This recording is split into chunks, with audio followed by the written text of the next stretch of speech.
আসসালামু আলাইকুম। Good evening, doctor Kuddus, কি শুনতে পাচ্ছেন?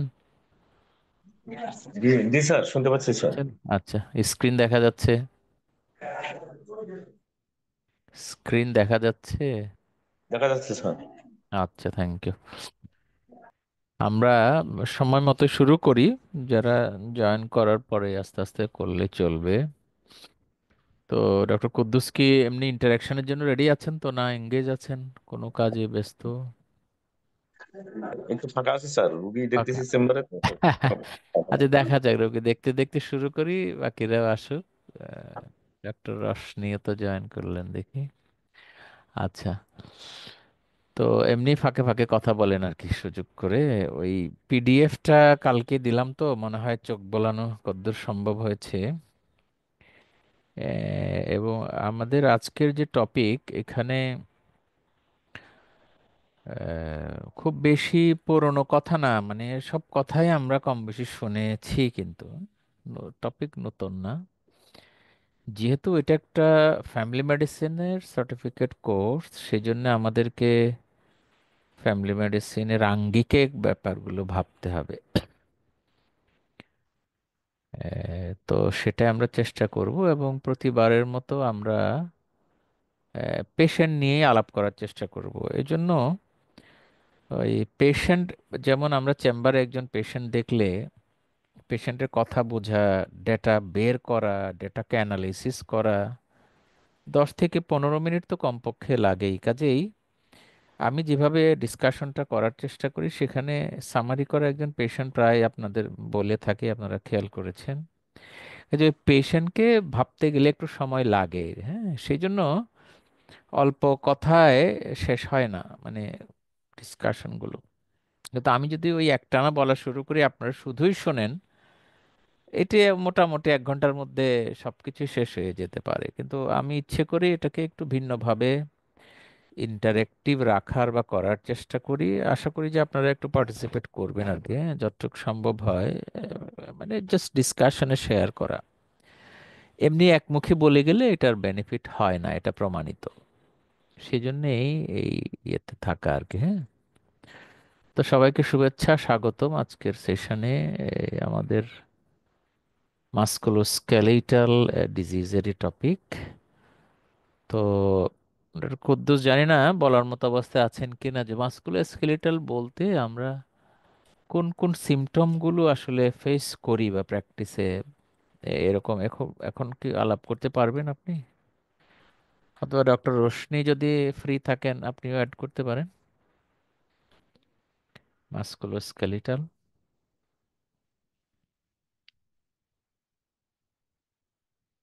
কথা বলার মতো নাই, তাহলে তো ডিফিকাল্ট ফ্রুটফুল হওয়া, হ্যাঁ, আলোচনাটা ফ্রুটফুল হওয়া কঠিন হবে। আহ, যাই হোক, এখন দেখেন যে মূলত এরকমই হবে ব্যাপারগুলো। মাস্কুলোস্কেলিটাল প্রেজেন্টেশন বলতে যেভাবে দেখানো হয়েছে, তো আমাদের উদ্দেশ্য হচ্ছে এই বিষয়গুলো বুঝতে চেষ্টা করা, আলাদা করার চেষ্টা করা আর কি, হ্যাঁ। তো মাসল পেইন আমরা বলছি, মাসল পেইন আদৌ কি মাসল পেইন? এটি প্রশ্ন বটে। যেমন ধরেন লেগে যদি ব্যথা করে, লেগ অথবা অ্যাঙ্কেল জয়েন্টের আশেপাশে ব্যথা করছে, পেশেন্ট দেখাচ্ছেন যে ওনার ওই জায়গায় ব্যথা, তাহলে সেই অ্যাঙ্কেল এরিয়াতে ব্যথাটা কি কারণে হচ্ছে? সেখানে যদি কোনো মাসল থাকে, মাসল তো কম থাকে অ্যাঙ্কেলের অ্যারাউন্ডে, তাহলে সেটা কি জয়েন্টের জন্য ব্যথা, মানে জয়েন্ট পেইন, নাকি অ্যাঙ্কেলের ওখানে যে বনি পার্ট আছে সে বোনের পেইন, বা যদি জয়েন্ট হয় জয়েন্টের ভিতরের কোনো স্ট্রাকচারের জন্য, নাকি জয়েন্টের চারিপাশে পেরিআর্টিকুলার স্ট্রাকচার আছে তার পেইন? এই প্রশ্নটা কিন্তু সব সময় মাথায় ঘোরা উচিত। অ্যাঙ্কেলের চারিপাশে ব্যথা মানেই অ্যাঙ্কেল জয়েন্ট পেইন বলার সুযোগ নাই। আমরা যদি প্রেসক্রিপশনে লেখার একটা স্টাইল তৈরি করি, এবং আমি যদি এই ব্যাপারে সচেতন থাকি, তাহলে হয়তো আমি অ্যাঙ্কেল পেইন লিখবো, অ্যাঙ্কেল জয়েন্ট পেইন লিখবো না সিমটমের মধ্যে। আর যদি আমি আবিষ্কার করতে পারি যে এটি অ্যাঙ্কেল জয়েন্ট পেইন, তাহলে আমি সিমটমের মধ্যে লিখব অ্যাঙ্কেল জয়েন্ট পেইন। ব্যাপারটা এরকম। যেমন শোল্ডার, শোল্ডার আসলে একটা এরিয়া। শোল্ডারে পেইন হলে এটি যে শোল্ডারের জয়েন্টেরই পেইন হয়েছে ব্যাপারটা এমন নয়। শোল্ডার মানে এরিয়া, শোল্ডারের পেইন। তো আমি যদি জয়েন্ট পেইন বুঝে উঠতে না পারি তাহলে শোল্ডার পেইন বলতেই পারি। আর যদি আমি বুঝে যাই যে এটা জয়েন্ট রিলেটেড পেইন, তাহলে আমি পেশেন্টের কমপ্লেইন্ট অথবা সিমটম হিসাবে নোট যদি করতে হয় তাহলে আমি লিখব শোল্ডার জয়েন্ট পেইন। তাহলে এই যে জয়েন্ট পেইন অথবা বোন পেইন অথবা এক্সট্রা আর্টিকুলার বা পেরি আর্টিকুলার পেইন, সেটি বোঝার ক্ষমতা দরকার। এটাই আমাদের আজকের আলোচনার একটা চেষ্টা থাকবে। আহ, একটি শব্দ আর একটু স্পষ্ট করে বলার চেষ্টা করি যে extra articular peri articular pain. Peri articular মানে আপনারা বুঝতেই পারছেন যে এটা জয়েন্টের চারিপাশে স্ট্রাকচার লিগামেন্টস থাকে, ওখানে বার্সা থাকে, সেগুলোর পেইন। তারপরে এক্সট্রা আর্টিকুলারকে একটু ভিন্নভাবে বলার চেষ্টা হচ্ছে বা করছি, সেটি হলো জয়েন্টের আশেপাশে না হয়ে দূরের কোনো জায়গায়, সেখানে পেইন হতে পারে বা অন্য কোনো ফিচারও হতে পারে। যেমন যদি জয়েন্ট পেইনের কারণে আরেক জায়গায় জয়েন্ট পেইন হয়, যেটা হিপ জয়েন্ট প্রবলেমে কমনলি হয়, রেফার্ড পেইন টু দ্য নি, পেশেন্ট প্রেজেন্ট উইথ দ্য নি pain but disease in the hip joint, এমন ঘটতে পারে। আর এক্সট্রা আর্টিকুলার আলাদা ফিচার, সেটা পেইন ছাড়া যদি বলি তাহলে তো অনেক, লাং ডিজিজ, হার্ট ডিজিজ, মানে extra articular manifestations of musculoskeletal disease সেই আঙ্গিকে। তাহলে আমাদের একজন মাস্কুলোস্কেলিটাল বা রিউমাটোলজিক ডিজিজ দেখতে গেলে মাস্কুলোস্কেলিটাল সিস্টেমের বাইরেও ফিচার থাকতে পারে। এই হচ্ছে আপনাদের জন্য সামারি করা মেসেজ, পেশেন্ট প্রেজেন্টেশন। তো আপনারা দেখেছেন আমি একদম এখানে সব পড়ার সুযোগ নিব না, টাইমও তো হয় না। এই যে বোন পেইনের জন্য এই এই কারণ, মানে বোন পেইন আবার কেন হয়, এই ডিজিজ, আর্থ্রাইটিস, ইনফ্লামেশন এই সমস্ত ক্ষেত্রে হয়। ইভেন মেটাবলিক ডিজিজেও বোন পেন, যেমন হাইপার ক্যালসেমিয়া বা যেমন অস্টিওপোরোসিস হয়ে যদি মাইক্রো ফ্র্যাকচার হয় সেখানেও বোন পেইন হয়। হ্যাঁ, তারপরে বোন পেইন এখন বোঝার একটা উপায় যদি বলি, কিছুটা আপনাকে হেল্প করতে পারে। অনেক সময় বোন পেইন কোনো ধরনের আঘাত ছাড়াই শুরু হয়। যদি আরো বোন ডিজিজ আছে স্পন্টেনিয়াস অনসেট, কিন্তু বোন পেইনের বা মেডিকেল ডিজিজ যেগুলো ট্রমা ছাড়া অন্য কোনো কারণে বোন ডিজিজ যদি হয়, সেই ডিজিজগুলোর পেইনগুলো স্পন্টেনিয়াস এবং সেটা ডিপ সিটেড লোকালাইজ পেইন এবং মোটামুটি সব সময়ই থাকে। এই কথাগুলা কন্ট্রাস্ট করে বা আমাদেরকে হেল্প করে বোন না হয়ে জয়েন্ট পেইনকে আলাদা করার জন্য, লিগামেন্ট পেইনকে আলাদা করার জন্য। যেমন জয়েন্ট মুভ করলে ব্যথা করে, জয়েন্ট মুভ না করলে জয়েন্ট পেইনটা অত বেশি হয় না বা বাড়ে না, এমন ঘটতে পারে। অথচ বোন পেইন সবসময় বেশি থাকে, যা থাকার সবসময় থাকে, এরকম আর কি। হ্যাঁ, ডিপ সিটেড পেইন। আচ্ছা, আমাদের আরেকটা কাজ হচ্ছে, যদি জয়েন্ট পেইন হয় তাহলে সেই জয়েন্ট পেইনে ইনফ্ল্যামেটরি নাকি নন ইনফ্ল্যামেটরি পেইন। এই জন্যই তো আমরা রিউমাটোলজিক ডিজিজগুলো পড়ি। রিউমাটয়েড আর্থ্রাইটিস, রিঅ্যাক্টিভ আর্থ্রাইটিস বা অন্যান্য ডিজিজ যেগুলো কানেকটিভ টিস্যু প্রিডমিনেন্ট বলতে এসএলই, ডার্মাটোমায়োসাইটিস, পলিমায়োসাইটিস, সেখানেও কম বেশি জয়েন্ট পেইন থাকে। তো এই যে ইনফ্ল্যামেটরি পেইনগুলোর ডিফারেন্সিয়েটিং পয়েন্ট, হ্যাঁ, আপনারা স্ক্রিনে তাকান আর আমাকে জিজ্ঞেস করেন যদি কোনো পয়েন্ট না বোঝেন। আমি জাস্ট নোট করে রেখেছি, আপনাদের পিডিএফও দিয়েছি। ইনফ্ল্যামেটরি পেইনের একটা নেচার হচ্ছে ইনসিজিয়াস অনসেট, ধীরে ধীরে হয়, ধীরে ধীরে শুরু হয়, আর অল্প মুভমেন্টে ব্যথা কমে যায়, পেইন। এটাকে অন্যভাবে স্টিফনেসও বলা যেতে পারে। স্টিফনেসও এরকম এক ধরনের পেইন, পেইনের মতো এই ব্যাপারটা। মুভ করলে আস্তে আস্তে এই ব্যথাগুলা, রেস্ট্রিকশন অফ দ্য মুভমেন্ট, এটাই তো স্টিফনেস, এটি কমে যায়, এটাই ইনফ্ল্যামেটরি বোঝায়। আর রেস্টে থাকলে এটা বেড়ে যেতে পারে। ইউজুয়ালি সাইনোভিয়াল মেমব্রেন যদি ইনভলভমেন্ট হয়, একদম কাজ না করে যদি বসে থাকে, তখন ব্যথাগুলো বাড়ে এবং স্টিফনেসও বাড়ে।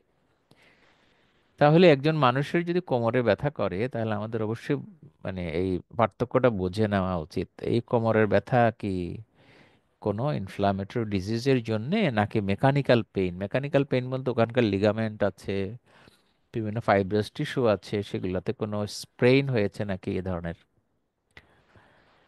তো এই হচ্ছে পার্থক্য বোঝা। এবং সাধারণত রিউমাটোলজিক ডিজিজের যে ইনফ্লামেটরি নেচার, সেটার মর্নিং স্টিফনেসটা মোর দেন 1 আওয়ার। কাজে আমাদেরকে যদি রিউমাটয়েড আর্থ্রাইটিস অথবা অন্য কোনো আর্থ্রাইটিস প্রিডমিনেন্ট কানেকটিভ টিস্যু ডিজিজের সিমটম অ্যানালাইসিস করতে হয়, তাহলে স্টিফনেসটার ডিউরেশন জানা দরকার। সেটা জানার রাস্তা হচ্ছে তাকে জিজ্ঞেস করা যে আপনি এই যে ব্যথাটা বাড়ে সকালে অথবা জাম জাম লাগে, সেটা ফ্রি হতে কতক্ষণ সময় লাগে। এটা আপনার কৌশল দিয়ে আপনি মোর দেন 1 আওয়ার না লেস দেন 1 আওয়ার এটা বের করে নেবেন আর কি। হ্যাঁ, এই যে দেখেন, স্টিফনেস বলতে loss of range of movement. একটা জয়েন্টে যতদূর মুভ করা দরকার, যত অ্যাঙ্গেলে এটা মুভ নর্মালি হওয়ার কথা, ওটুক হতে না পারার নাম হচ্ছে জয়েন্ট স্টিফনেস। সাথে মুভমেন্টের সাথে ব্যথাও যদি হয়ে যায়, সেটাও একটা স্টিফনেস। ফলোয়িং আনঅ্যাকাস্টমড এক্সারসাইজ, আপনি ব্যায়াম করার অভিজ্ঞতা নাই, হঠাৎ করে ব্যায়াম করতে গিয়েছেন, তো তখন জয়েন্টটা ভালো মুভ করতে পারছেন না, এটা ওই স্টিফনেস। আর ইনফ্ল্যামেটরি ডিজিজের জন্য মর্নিং স্টিফনেসটা ইম্পর্টেন্ট। তো সেটার কয়েকটা এক্সাম্পল আপনাদের দেখিয়ে দেওয়া হলো। এইবার আসেন আমরা জয়েন্ট পেইন নিয়ে আরো বিস্তারিত বলার চেষ্টা করি। আপনারা অবশ্যই আমাকে থামাবেন যদি কোনো কিছু বোঝার বা জিজ্ঞেস করার থাকে। Is the problem articular or periarticular? এটি বুঝতে পারা এবং পেরিআর্টিকুলার বোঝার জন্য কতগুলো পয়েন্টস, এই এই লেখাগুলো পড়লে বুঝতে পারবেন আর কি। তবু আমি মুখে একটু বলি যে জয়েন্টটার একটা রেঞ্জ অফ মুভমেন্ট আছে। তো সেই যদি মুভমেন্টটা শেষ পর্যন্ত শেষ প্রান্তে গিয়ে ব্যথা করে, তাহলে কি দেখেন, articular disease suggested by joint line tenderness and pain at the end of range of movement in any direction. এই যে মুভমেন্ট করার পরে যে ব্যথাটা করে, সেটা যে কোনো ডিরেকশনেই যদি হয়, এটা জয়েন্ট পেইন। আমরা বলি না ফ্লেকশন, এক্সটেনশন, অ্যাবডাকশন, অ্যাডাকশন, বা অন্য কোনো ধরনের যদি মুভমেন্টের কথা বলি। আর পেরিআর্টিকুলার যেগুলো, সেটি সব রেঞ্জে ব্যথা করবে না। পেইন এক্সাজারবেটেড বাই মুভমেন্ট, হ্যাঁ ব্যথা আপনি যদি মুভ করান ব্যথা করবে, এতে সন্দেহ নাই।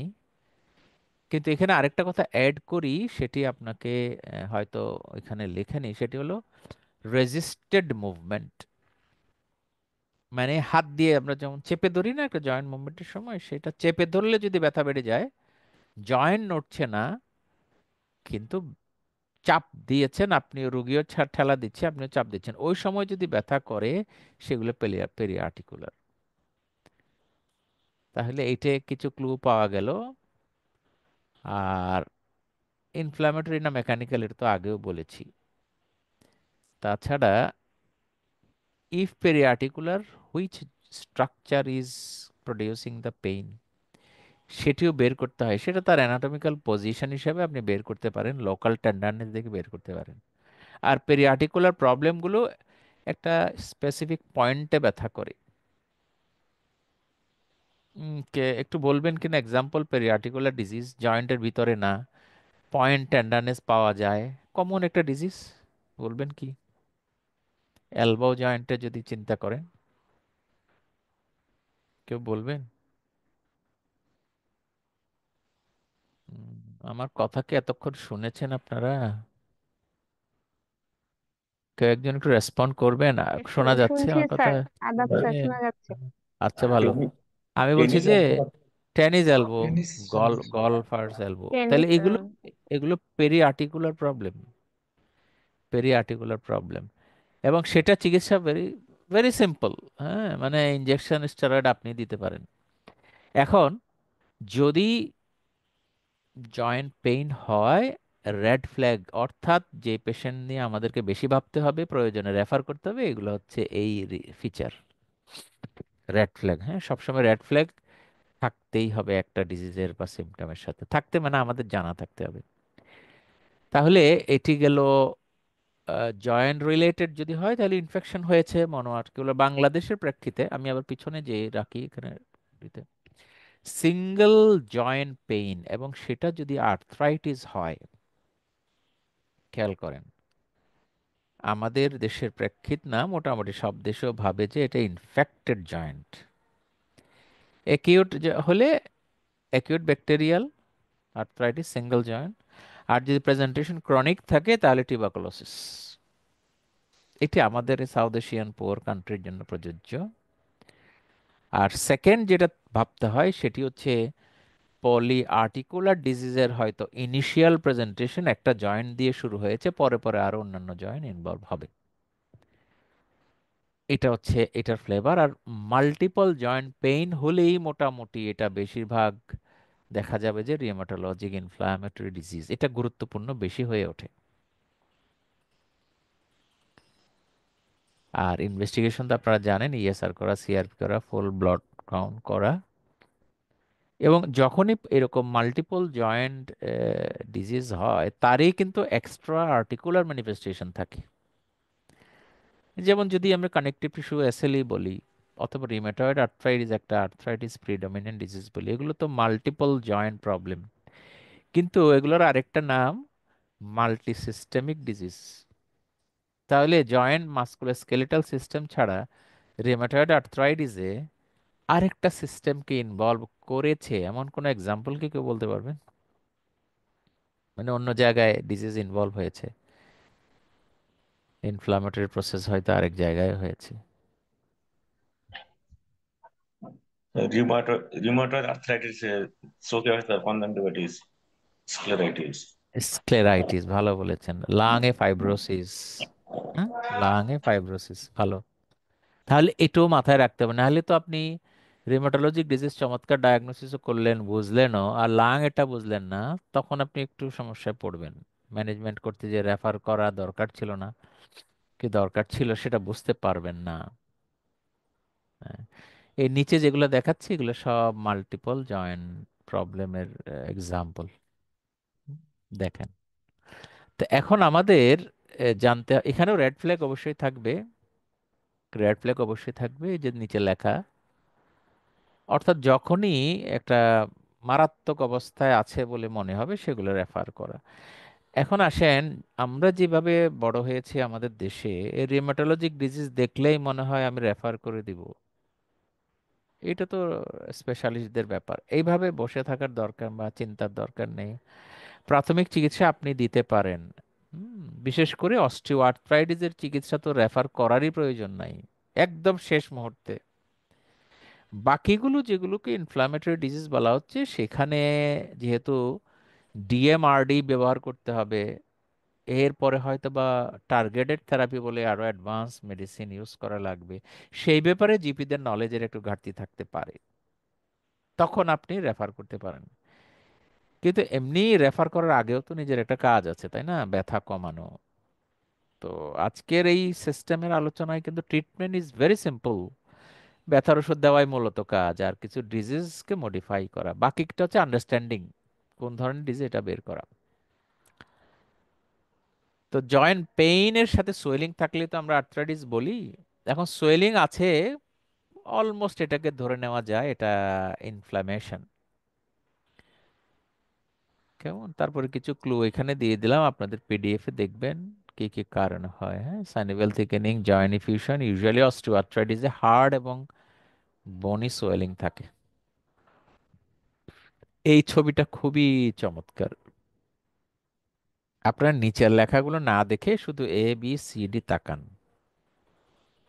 হ্যাঁ, এখন যদি প্রশ্ন করি, পেশেন্টের হিস্ট্রি নেওয়ার পরে এই ধরনের একটা আমাদের সামারি যদি হয়, তাহলে আবার দেখেন যে 1 নাম্বার বা এ এটার সামারিটা একটু আমার সাথে কেউ একজন শেয়ার করেন তো, কাইন্ডলি একজন মাইক অন করেন, জাস্ট আমি একটু জানতে চাইলে আপনি উত্তরটা দিলেই হবে, ছবি দেখে দেখে কোনো একজন। এতে থাকেন এ, তাহলে এখনই আপনাদের শেখা হয়ে যাবে, যে কোনো একজন একটু মাইকটা অন করবেন। ডক্টর আনোয়ার, হ্যাঁ। ডক্টর আনোয়ার, দেখেন যে এই পেশেন্টের হ্যান্ড জয়েন্ট কি ইনভলভ আছে? আমি শুনতে পাচ্ছি না আপনাকে, ডক্টর আনোয়ার ফারুক। জি স্যার, শোনা যাচ্ছে স্যার?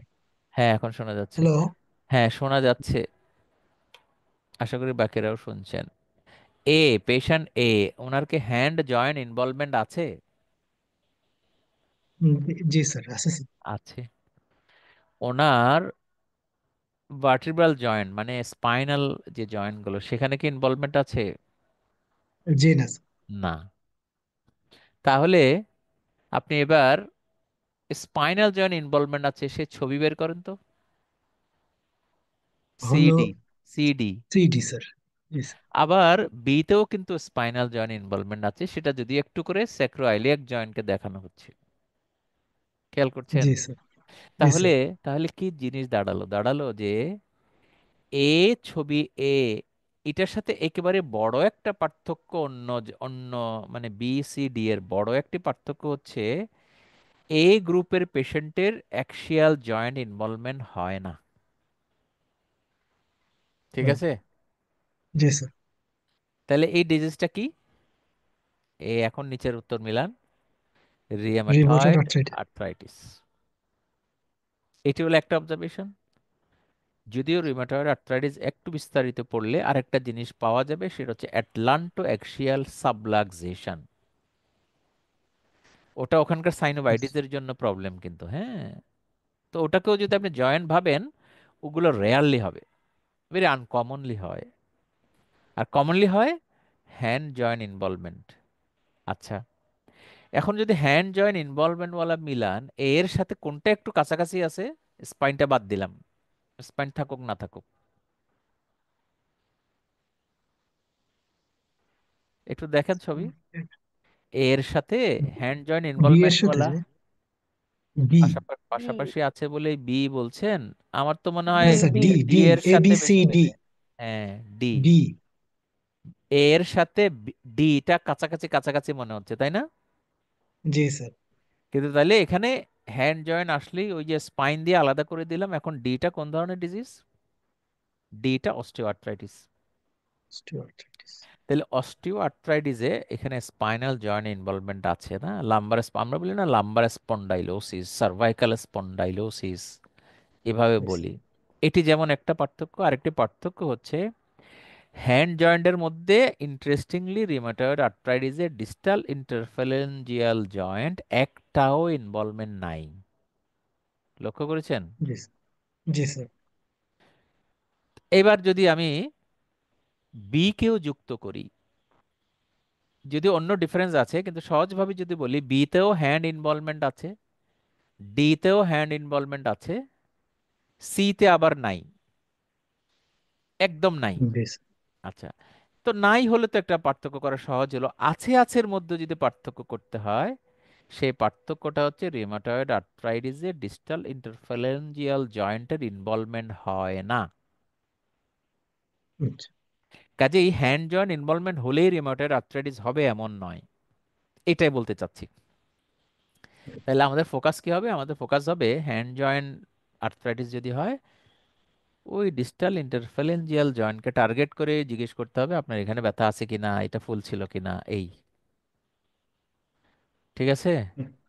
তো জি এই স্যার। এইভাবে এইভাবে মানে আপনারা মিলাতে পারবেন। আবার হাতের এইগুলো দেখেন যে বি যেটা হয়েছে, বি তে বলছে যে সোরিয়াটিক আর্থ্রাইটিস, এখানে জয়েন্টের কোনো প্যাটার্ন নাই, এক একটা বিভিন্ন পজিশনে, কোনোটা ফিঙ্গারের পিআইপি, কোনোটা ডিআইপি, এই ধরনের ইনভলভমেন্ট হয়েছে। কিন্তু রেমাটয়েড আর্থ্রাইটিস একেবারে কবিতার মতো যদি বলি, অলমোস্ট সেম। এখানে যেভাবে জয়েন্ট ইনভলভমেন্ট, এখানে হুবহু ওই ধরনের প্যাটার্ন, মানে প্যাটার্ন মানে পজিশন, লোকেশন। এই জন্য এটাকে বলা হবে সিমেট্রিক্যাল জয়েন্ট ইনভলভমেন্ট, সিমেট্রিক্যাল। ঠিক আছে? জি স্যার। এখন বি থেকে সিমেট্রিক্যাল বলবো হ্যান্ডের, দেখেন। না। অথচ দুই পাশে ইনভলভমেন্ট তো, তাহলে নো বলছেন কেন? সিমেট্রিক্যাল না, অ্যাসিমেট্রিক। হ্যাঁ, এটাই পার্থক্য। দুই পাশে হলে আমরা বাইল্যাটারাল বলতে পারি, কিন্তু সিমেট্রিক্যাল বলতে পারবো না। সিমেট্রিক্যাল হলে অলমোস্ট সেম হতে হবে। ঠিক আছে। জি স্যার। আচ্ছা, আরেকটু থাকি এই ছবিতে, এটা খুবই ভালো একটা ছবি সেই জন্য। এসআই জয়েন্ট ইনভলভমেন্ট গুলো কম্পেয়ার করেন এবার। কোন কোন ছবিতে আছে? বি এবং সি, সি। তাই না? বি এবং সি। তাহলে বি এবং সি এসআই জয়েন্ট যদি ইনভলভমেন্ট থাকে, এটা স্পন্ডাইলো আর্থ্রোপ্যাথি। আমরা যদি বলি অ্যানকাইলোজিং স্পন্ডিলাইটিস, যদিও এটা অ্যাডভান্স ডিজিজের নাম, ইন জেনারেল নামটা হলো স্পন্ডাইলো আর্থ্রোপ্যাথি। ঠিক আছে। জি স্যার। কিন্তু স্পাইন মুভমেন্ট, স্পাইনাল ইনভলভমেন্ট যদি ডি তে মিলান, সেখানে স্পাইনাল জয়েন্ট ভার্টিব্রাগুলো ইনভলভমেন্ট হলেও সাইক্রোএলিয়াক জয়েন্ট কিন্তু ইনভলভমেন্ট হয়নি। রাইট। কাজেই এটি হলো অস্টিও আর্থ্রাইটিস, ডিজেনারেটিভ ডিজিজ, কিন্তু এটা ইনফ্ল্যামেটরি স্পাইনাল ডিজিজ না। আর এই দুইটা, বি এবং সি, ইনফ্ল্যামেটরি স্পাইনাল ডিজিজ, যেখানে স্যাক্রোইলিয়াক জয়েন্ট ইনভলভমেন্ট আছে, অন্য স্পাইন ইনভলভ থাকুক বা না থাকুক। আচ্ছা, এখন যেই ডিজিজে বাইলেটারাল এসআই জয়েন্ট ইনভলভমেন্ট আছে, সাথে ভার্টিব্রা পুরোটাই ইনভলভমেন্ট হয়ে যায়, তার নামে আমরা শেষ পর্যন্ত গিয়ে দেই spondylo arthritis, ankylosing spondylo arthritis. তাহলে এই শব্দগুলোর সাথে একটু পরিচিত হয়ে গেলেন কিছুটা, এবং এই জয়েন্টের হিস্ট্রি নিয়ে নিয়ে ডায়াগনোসিস করতে পারবেন। আর এটি হয় না বলে দেখবেন, এটা এখন একটু অন্যভাবে আমরা পড়ার চেষ্টা করি, নেগেটিভলি পড়ি আর কি, শেখার জন্য। যে কোনো কেউ, যে কোনো ডিপার্টমেন্টের হোক, যে কোনো কলিগ, এরকম হ্যান্ড জয়েন্ট যদি নিয়ে ব্যথা কেউ আসে ধরেন, এই যে এটা অস্টিও আর্থ্রাইটিস যদি যে আসে, তাকে যদি রিমেটয়েড ফ্যাক্টর টেস্ট করা হয়, তাকে যদি পজিটিভ পাওয়া যায়, এই যে এই জয়েন্টটা, এই হাতেরটা যেখানে ডিআইপি জয়েন্টে ইনভলভমেন্ট আছে, এবং অনেকে এটা করেন, তো জয়েন্ট পেইন আসলে রিমেটয়েড ফ্যাক্টর টেস্ট করা হয়, হয় না? জি স্যার। হয়। এবং সেই রিমেটয়েড ফ্যাক্টর পজিটিভ, আপনাদেরকে অভিজ্ঞতা হয়েছে ওই রুগীকে রিমেটয়েড আর্থ্রাইটিস বলে লেবেল করা হয়েছে? এমন অভিজ্ঞতা কি হয়েছে?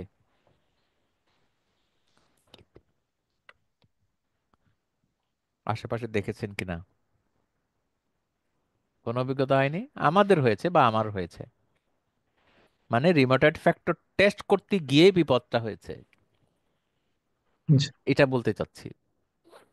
কেমন? তাহলে ইনভেস্টিগেশন করার আগে আজকের আলোচনা একটু সেই টাচও দিব, ইনভেস্টিগেশন করব কি করব না, বা করলে কি করব।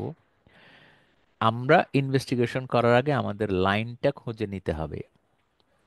যেই পেশেন্ট রিমেটয়েড ডিজিজ না, রিমেটয়েড আর্থ্রাইটিস না, তারও কিন্তু রিমেটয়েড ফ্যাক্টর পজিটিভ হতেই পারে, ইন জেনারেল পিপলের, হেলদি পিপলেরও। তখন আপনি বিপদে পড়ে যাবেন। সেজন্য এই ব্যাক পেইন সহ যদি পেশেন্ট আসে, তাহলে তার অ্যাপ্রোচ কি হবে একটা, আর হ্যান্ড পেইন হলে কি হবে তার অ্যাপ্রোচ আরেকটা। আমরা একটু পরবর্তীতে আগাতে থাকবো অবশ্যই। এই হাত দেখে আপনি রোগ রোগ বলে দিতে পারেন, এই ছবিটা ভালো করে বুঝলে টের পাবেন। হস্তরেখাবিদরা রাস্তাঘাটে বসে যেমন ডিজিজের কথা বলে, সুখ শান্তির কথা বলে, এরকম অনেকটা। এই ছবি বুঝে নিবেন, পড়ে নিবেন, হ্যাঁ। এবং শুধু আবারও অ্যাড করি যে ডিআইপি যদি ইনভলভ থাকে, এখানে রিমেটয়েড আর্থ্রাইটিস লিস্টে নাই। It could be psoriatic osteo arthritis অথবা রিঅ্যাক্টিভ আর্থ্রাইটিস, যেটা হতে পারে, কিন্তু এটা রিমেটয়েড আর্থ্রাইটিস নয়। এটি হচ্ছে মেসেজ, গ্রেট মেসেজ। আর বাকিগুলো তো লিস্টের মধ্যে ডিকারভেন্স স্টেনোসাইনোভাইটিস, এটা পেরিআর্টিকুলার ডিজিজ, এটা জয়েন্ট ডিজিজই না।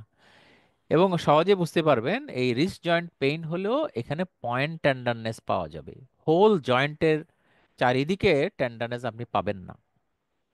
তখনই বুঝতে পারবেন যে এটি পেরি আর্টিকুলার ডিজিজ, এটা আর্টিকুলার ডিজিজ না।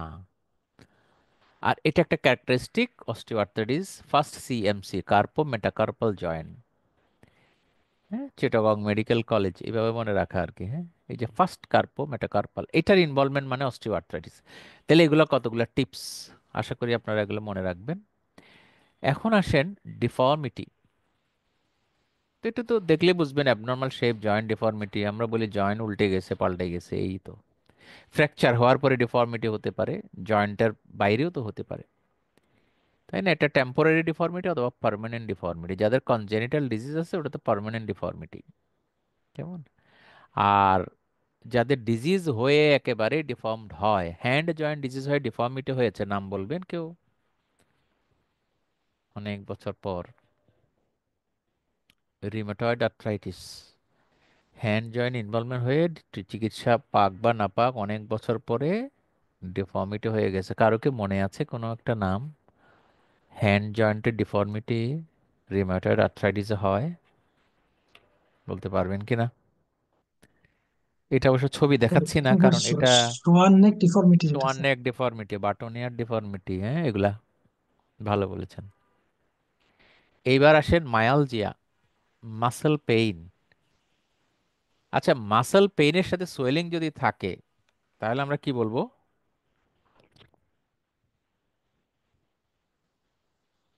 সাথে জ্বরও থাকতে পারে, আমরা মায়োসাইটিসই বলবো।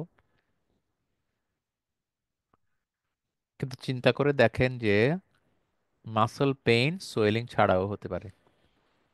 এমনি এমনি শরীরে ব্যথা, গোস্তে ব্যথা।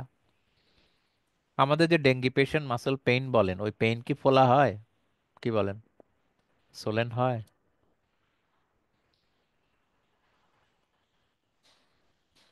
আপনার আলোচনায় থাকতে আগ্রহী হচ্ছেন না কেন? ডেঙ্গি পেশেন্টে যে মাসল পেইন বলেন ওটা কি ফোলা ফোলা হয়? না, না স্যার। হয় না তো, হয় না তো।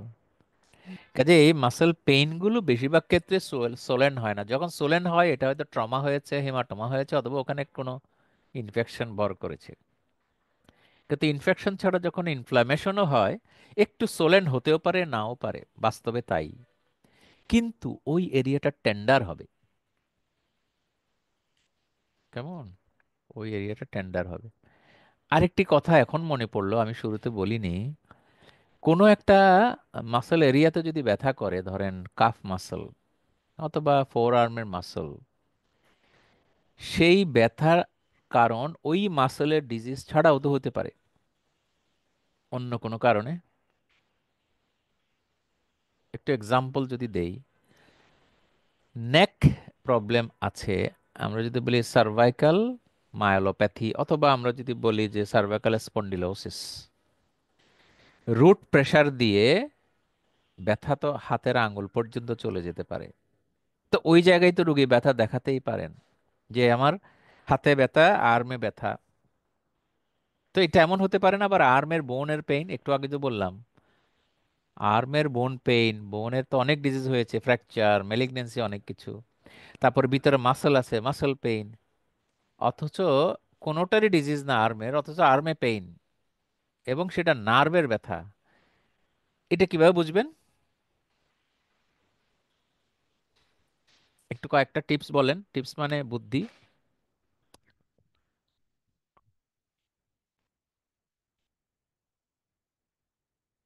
কোনো বুদ্ধি মাথায় আসে না?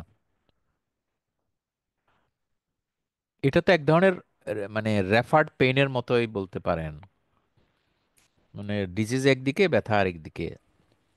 তাহলে ওই জায়গায় শুধু ব্যথা থাকবে, আর কোনো সিমটম থাকবে না, ফোলাও থাকবে না, মানে ট্রমার কোনো চিহ্ন থাকবে না, কিছু থাকবে না। আবার যদি একটু চাপ দিয়ে ধরেন ওই হাতে, আর্মে বা ফোর আর্মে, ব্যথা বাড়বে না, কমবে? যদি এটা নেকের নার্ভের ব্যথা হয়, মানে রেডিয়েটিং পেইন আর কি, রেডিকুলার পেইন যদি হয়, অথচ উনি ব্যথা বললেন ফোর আর্মে, আপনি ফোর আর্মটা হাত দিয়ে চেপে ধরবেন, আপনি টেন্ডার কিনা এটা দেখার চেষ্টা করছেন, তাহলে কি হবে? এটা এরিয়াটা টেন্ডার হবে? না। হবে না। তাহলে এখন টিপস হলো, হাতে হোক, পায়ে হোক, অ্যাবডোমেনেই হোক, যদি রেডিকুলার পেইন হয়, কেমন, নার্ভ রিলেটেড যদি পেইন হয়, সেটা টেন্ডার হয় না, চাপ দিলে ব্যথা বাড়ে না, তাহলে এটা ইনফ্ল্যামেটরি ডিজিজ না। এটি হলো একটা টিপস। আরেকটা টিপস হচ্ছে, যদি রেডিকুলার পেইন হয়, সেই সিমটমের মধ্যে রেডিয়েশনের একটা গল্প থাকে, যে ব্যথাটা ছড়িয়ে যাচ্ছে। পড়ে যায়। কাজেই সবসময় হাতের ব্যথা মানেই হাতেই ডিজিজ হয়েছে এমন না ভাবাই বাঞ্ছনীয়। তো যাই হোক, এই মায়ালজিয়ার কথা বলে ফেললাম। এর মধ্যে কমন ডিজিজগুলো কিন্তু ফাইব্রোমায়ালজিয়া, একটা ক্রনিক ফ্যাটিক সিনড্রোম। তো নাম হলো ক্রনিক ফ্যাটিক সিনড্রোম, কিন্তু তার মাসল পেইন হয়। ফাইব্রোমায়ালজিয়া নাম হচ্ছে মায়ালজিয়া, কিন্তু তারও ফেটিক হয়। পার্থক্য হলো, যাদের ফাইব্রোমায়ালজিয়া হয় তার ফেটিগেবিলিটির চাইতে মায়ালজিয়ার সিমটমটা তীব্র বেশি। আর ক্রনিক ফ্যাটিক সিনড্রোমে ব্যথার fatigue, চাইতে ফেটিগেবিলিটিটা তীব্র বেশি। ঠিক আছে? আর অন্যান্য ডিজিজগুলোর সাথে অ্যাসোসিয়েটেড আদার ফিচার থাকে। আর স্ট্যাটিন তো আমরা এখন দেখবেন যে কমনলি প্রেসক্রাইব করি। স্ট্যাটিনের একটা কমন সাইড ইফেক্ট হচ্ছে মাসল ড্যামেজ করা, মায়োসাইটিস করা। তো সেটি স্ট্যাটিনের হিস্ট্রির সাথে মিলাই নিলে বুঝতে পারবেন যে এই ব্যথাটা, মাসল পেইনটা ড্রাগের সাথে রিলেটেড।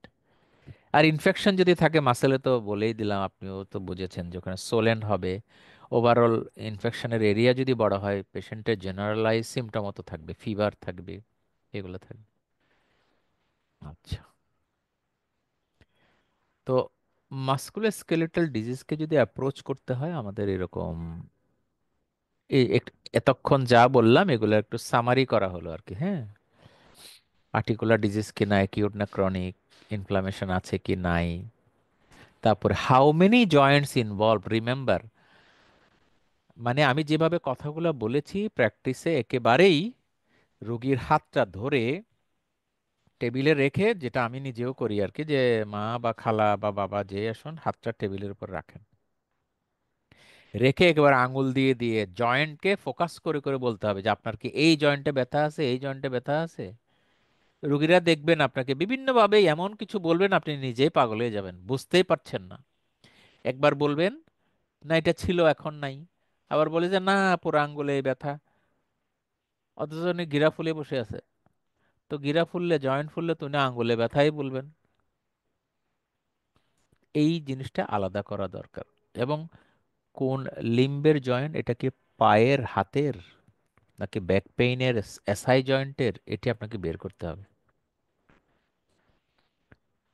যদি আর্টিকুলার হয় তারপরে আসে এটা কতদিন ডিউরেশনের। ইউজুয়ালি ইনফ্ল্যামেটরি জয়েন্ট ডিজিজগুলো মোর দ্যান 6 উইকস থাকে, যেগুলোকে আমরা ইনফ্ল্যামেটরি বলি আর কি। আসলে তো কম বেশি সব ডিজিজে ইনফ্ল্যামেশন হয়। আমরা যেগুলো রিউমাটোলজিক ডিজিজ কমনলি বলি, হ্যাঁ, পলি আর্টিকুলার ডিজিজ যদি বলি, রিউমাটয়েড আর্থ্রাইটিস বা অন্যান্য ডিজিজ মোর দ্যান 6 উইকস থাকে। কিন্তু আপনারা লক্ষ্য করে দেখেছেন ডেঙ্গি পেশেন্টেরও কিন্তু জয়েন্ট পেইন কিংবা মাইল্ড সোয়েলিং হয়। তাহলে এটা তো ভাইরাল আর্থ্রাইটিস। এই ভাইরাল আর্থ্রাইটিস কিন্তু 6 সপ্তাহ ক্রস করে না। এখন এই একবারে আমাদের সমসাময়িক অভিজ্ঞতা একটু মনে করলে বুঝতে পারবেন। এজন্য 6 সপ্তাহ পর্যন্ত আমাদের অপেক্ষা করতে হয়। যদি আমি ডায়াগনোসিসটা ক্লিয়ার না হয়, ফেব্রাইল ইলনেসের পরে যদি জয়েন্ট পেইন হয়, আমাদের 6 সপ্তাহ অপেক্ষা করাটাই ভালো। দেখা যাবে যে বেশিরভাগ ভাইরাল আর্থ্রাইটিস 6 সপ্তাহের মধ্যে ভালো হয়েই যাবে। তাহলে তার জন্য এত পরীক্ষা নিরীক্ষা কেন? তাকে রিউমাটয়েড আর্থ্রাইটিসের পরীক্ষা, এসএলইর পরীক্ষা এই মুহূর্তে বাঞ্ছনীয় নয় 6 সপ্তাহ পর্যন্ত, যদি নতুন প্রেজেন্টেশন হয়। হ্যাঁ, এটি একটু মনে রাখার ব্যাপার। আর যদি আর্টিকুলার না হয়, তাহলে এই যে যে জিনিসগুলো বাম দিকে লেখা, ওগুলোতে আলাপ করেছি আমি অলরেডি। ইভেন ফাইব্রোমায়ালজিয়া, ওটাও যদি মাসল অ্যারাউন্ড দ্য জয়েন্ট এরকম হয়, তাহলে তো মনে হবে যেন এটা জয়েন্ট ডিজিজ। এই জন্য একটু আগে বললাম যে এটা আর্টিকুলার নাকি পেরি আর্টিকুলার, এটা বুঝতে পারা উচিত।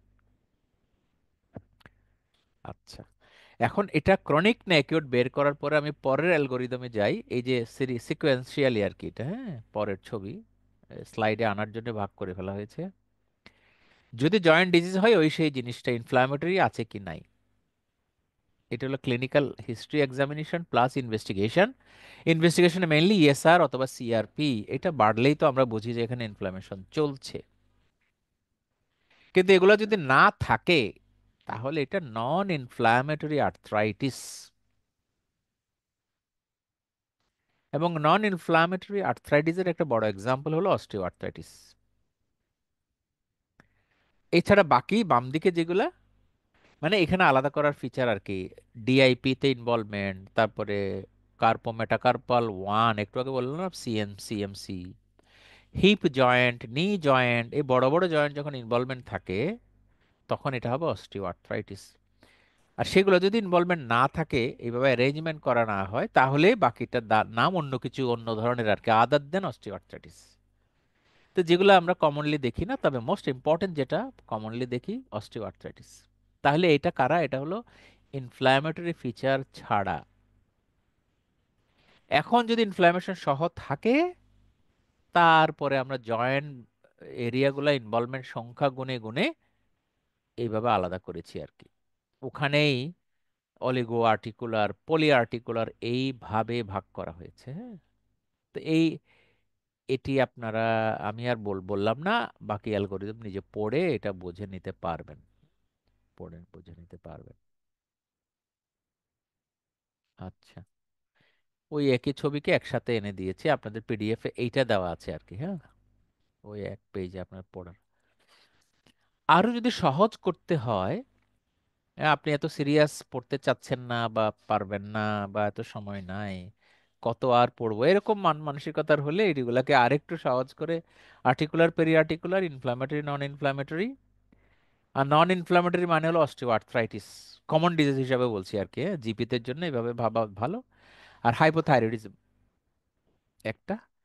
আরেকটা হচ্ছে ইনফ্ল্যামেটরি ডিজিজকে ওইভাবে মনো articular, oligo articular, poly articular যদি ভাগ করতে পারেন, তাহলে এই ডায়াগনোসিস।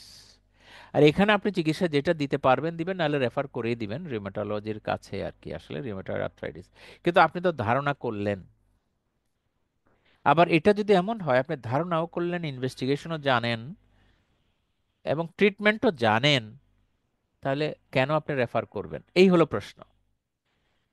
ফ্যাসিলিটিস বাংলাদেশে যেভাবে আছে, ওয়েস্টার্ন কান্ট্রি তো তারও বেশি আছে, চাইলে আপনি রেফার করলে ডক্টর পাবেন বেটার চিকিৎসার জন্য, বাংলাদেশে পাবেন না। এই জন্যেই জিপিদেরকে এই সমস্ত ক্রনিক, অলমোস্ট পার্মানেন্ট ডিজিজ বলতে যা বোঝায়, এই ডিজিজগুলোর ট্রিটমেন্ট নখদর্পণে থাকা চাই, সবকিছু রেফার যেন না করে। কিন্তু রেফার করতে হবে যে কোনো ডিজিজের ক্ষেত্রেও, যদি লাইফ এন্ডেঞ্জারিং কিছু ঘটে, আপনি কিছুই করতে পারছেন না, তাকে তো অবশ্যই রেফার করতে হবে। যেমন ধরেন রিউমাটয়েড আর্থ্রাইটিস, ডক্টর কুদ্দুসি তো বললেন মনে হয় শুরুতে যে I pain, extra articular manifestation.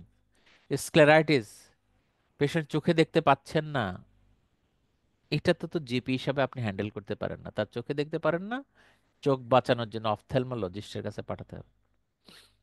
তো এইভাবেও একটু ভাবা যেতে পারে। আশা করি আপনার বুঝেছেন, না হলে আমাকে একটু এই অ্যাপ্রোচটা একটু প্রশ্ন করেন, জিজ্ঞেস করেন এতক্ষণ যা বললাম।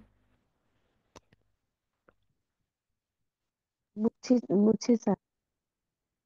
তাহলে ক্লিনিক্যালি আমরা যদি এরকম একটা ধারণা নেই, এটার পর আমার ধারণাটাকে শক্ত করার জন্য আমরা ইনভেস্টিগেশন করি। আমি একটু নিজের মতো করে সাজিয়েছি, বইতে এইভাবে খেয়াল করিনি। ভাবনাটা এইভাবে করা যায় যে সিবিসি, সিআরপি, ইএসআর এই তিনটা যদি শুরুতে করেন, সেখানে আপনি হয়তো একটু আগে ভেবেছেন যে ইনফ্ল্যামেটরি ডিজিজ বোধহয় হতে পারে, এমন যদি ঘটে, অথচ দেখা গেল সিবিসি, ইএসআর, সিআরপি নর্মাল, তাহলে এটা ইনফ্ল্যামেটরি ডিজিজ আসলে ছিল না, এটাই প্রমাণ হলো। আর যদি ইনফ্ল্যামেটরি হয়, তখন আপনি রিউমাটয়েড আর্থ্রাইটিস ভাববেন নাকি সিস্টেমিক লুপাস ইরাইদিমেটোসাস ভাববেন, এটা তো আপনার নলেজের উপর নির্ভর করছে। সেই হিসাবে আমরা অ্যান্টি নিউক্লিয়ার অ্যান্টিবডি দিয়ে ইনভেস্টিগেশন শুরু করব, অথবা রিউমাটয়েড ফ্যাক্টর দিয়ে শুরু করব। এগুলো ইনিশিয়াল টেস্ট আর কি, হ্যাঁ, কমন অ্যাভেলেবল। আবার এমন হতে পারে এটা রিউমাটয়েড আর্থ্রাইটিসও সম্ভব, আবার অ্যাসিলিও তো হতে পারে ফিমেল পেশেন্ট, এমন যদি মাথায় আসে, তাহলে দুটাই করব, কোনো সমস্যা নাই। এগুলাকে বলে স্ক্রিনিং টেস্ট, শুরুতেই করা। যখন এগুলার কোনো একটা পজিটিভ হবে, তাহলে সেই আঙ্গিকে আমরা বাকি পরীক্ষাগুলা টেস্ট করব আর কি, স্পেসিফিক ডায়াগনোসিসে হেল্প করবে। যেমন সিবিসি, এসআর, সিআরপি এগুলো high anti nuclear antibody positive. এবার আমাকে বলেন তো, আমি কি ডান পাশে সব টেস্ট করব? রিউমাটয়েড ফ্যাক্টর নেগেটিভ কিন্তু অ্যান্টি নিউক্লিয়ার অ্যান্টিবডি পজিটিভ, তাহলে কি আমি ডান পাশে সব টেস্ট করব? বলেন। বলছেন না কেন? আমি বলে দেই করব না। এখন বলেন কোনটা করব না।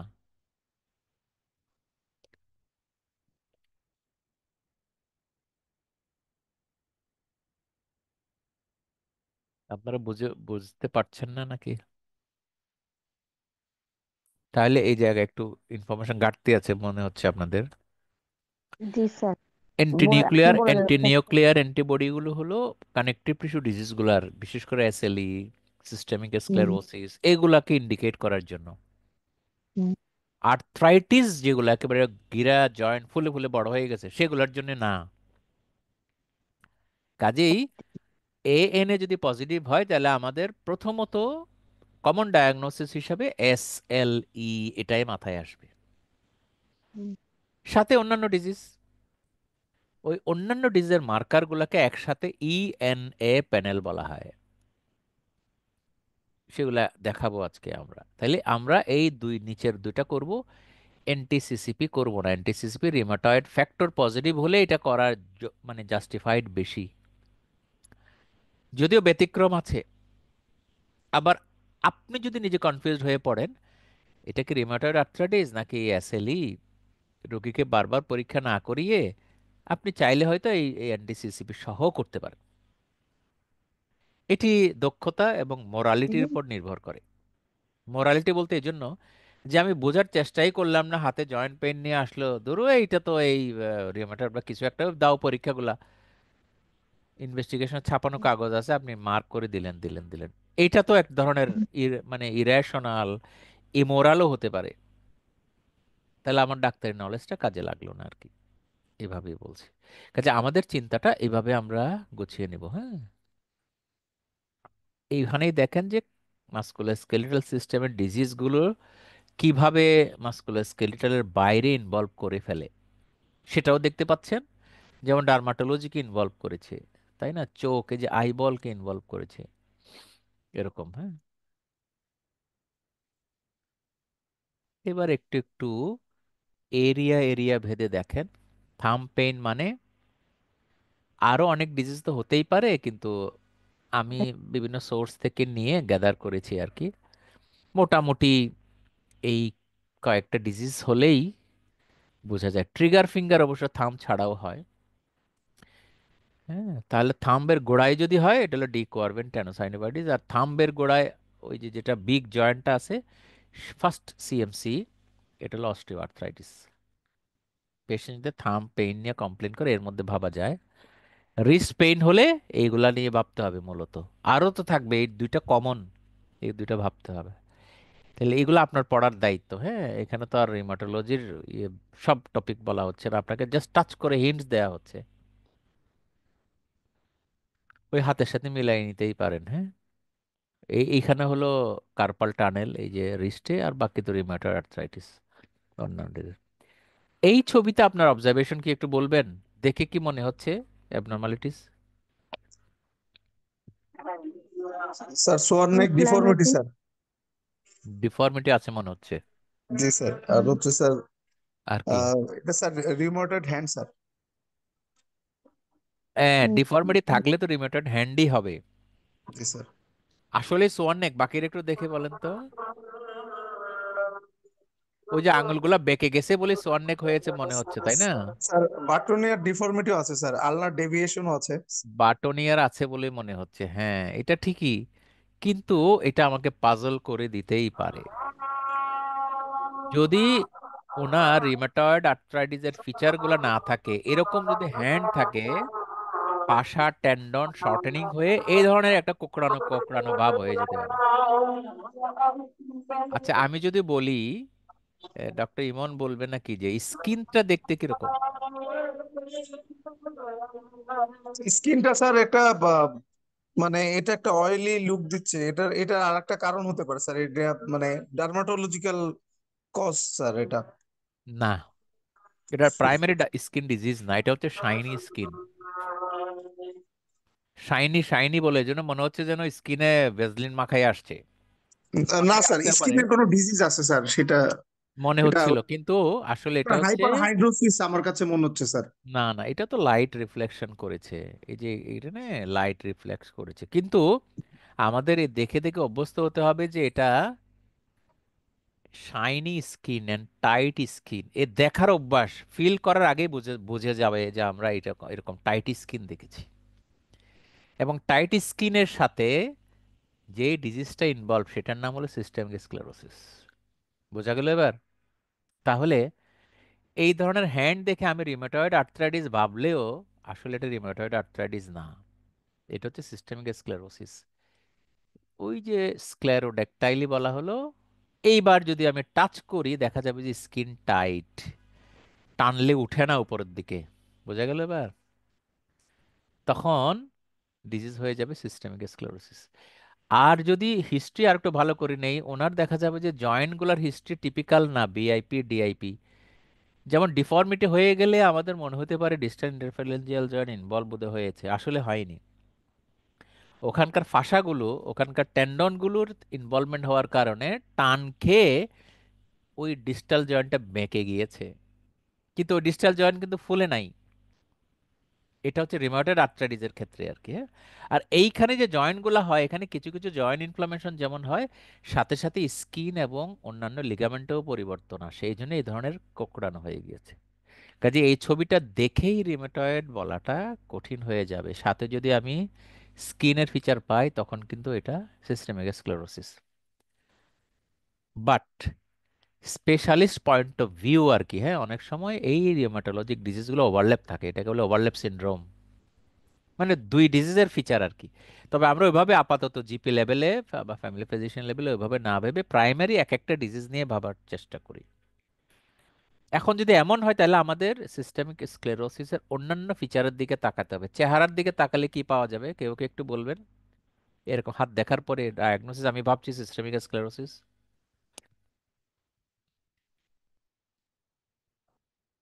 ফেসের দিকে তাকালে রেডিশ সেই হবে আবার স্যার, টাইট। হুম। টাইট, রেডিশ হবে, টাইট স্কিন হবে, সোয়ালেন থাকবে। টাইট তো চোখেও মানে ফেসেও টাইট টাইট লাগবে। সেটি প্রমাণ হবে আপনি যখন অ্যানিমিয়া দেখতে যাবেন, দেখবেন যে লোয়ার আইলিডটা নামাতে পারছেন না। তখন মনে হবে কি রে, অ্যানিমিয়া দেখতে পাচ্ছেন কেন, স্কিন টাইট কেন? তারপরে বরং আপনার ইভালুয়েশন ওখান থেকে শুরু হতে পারে।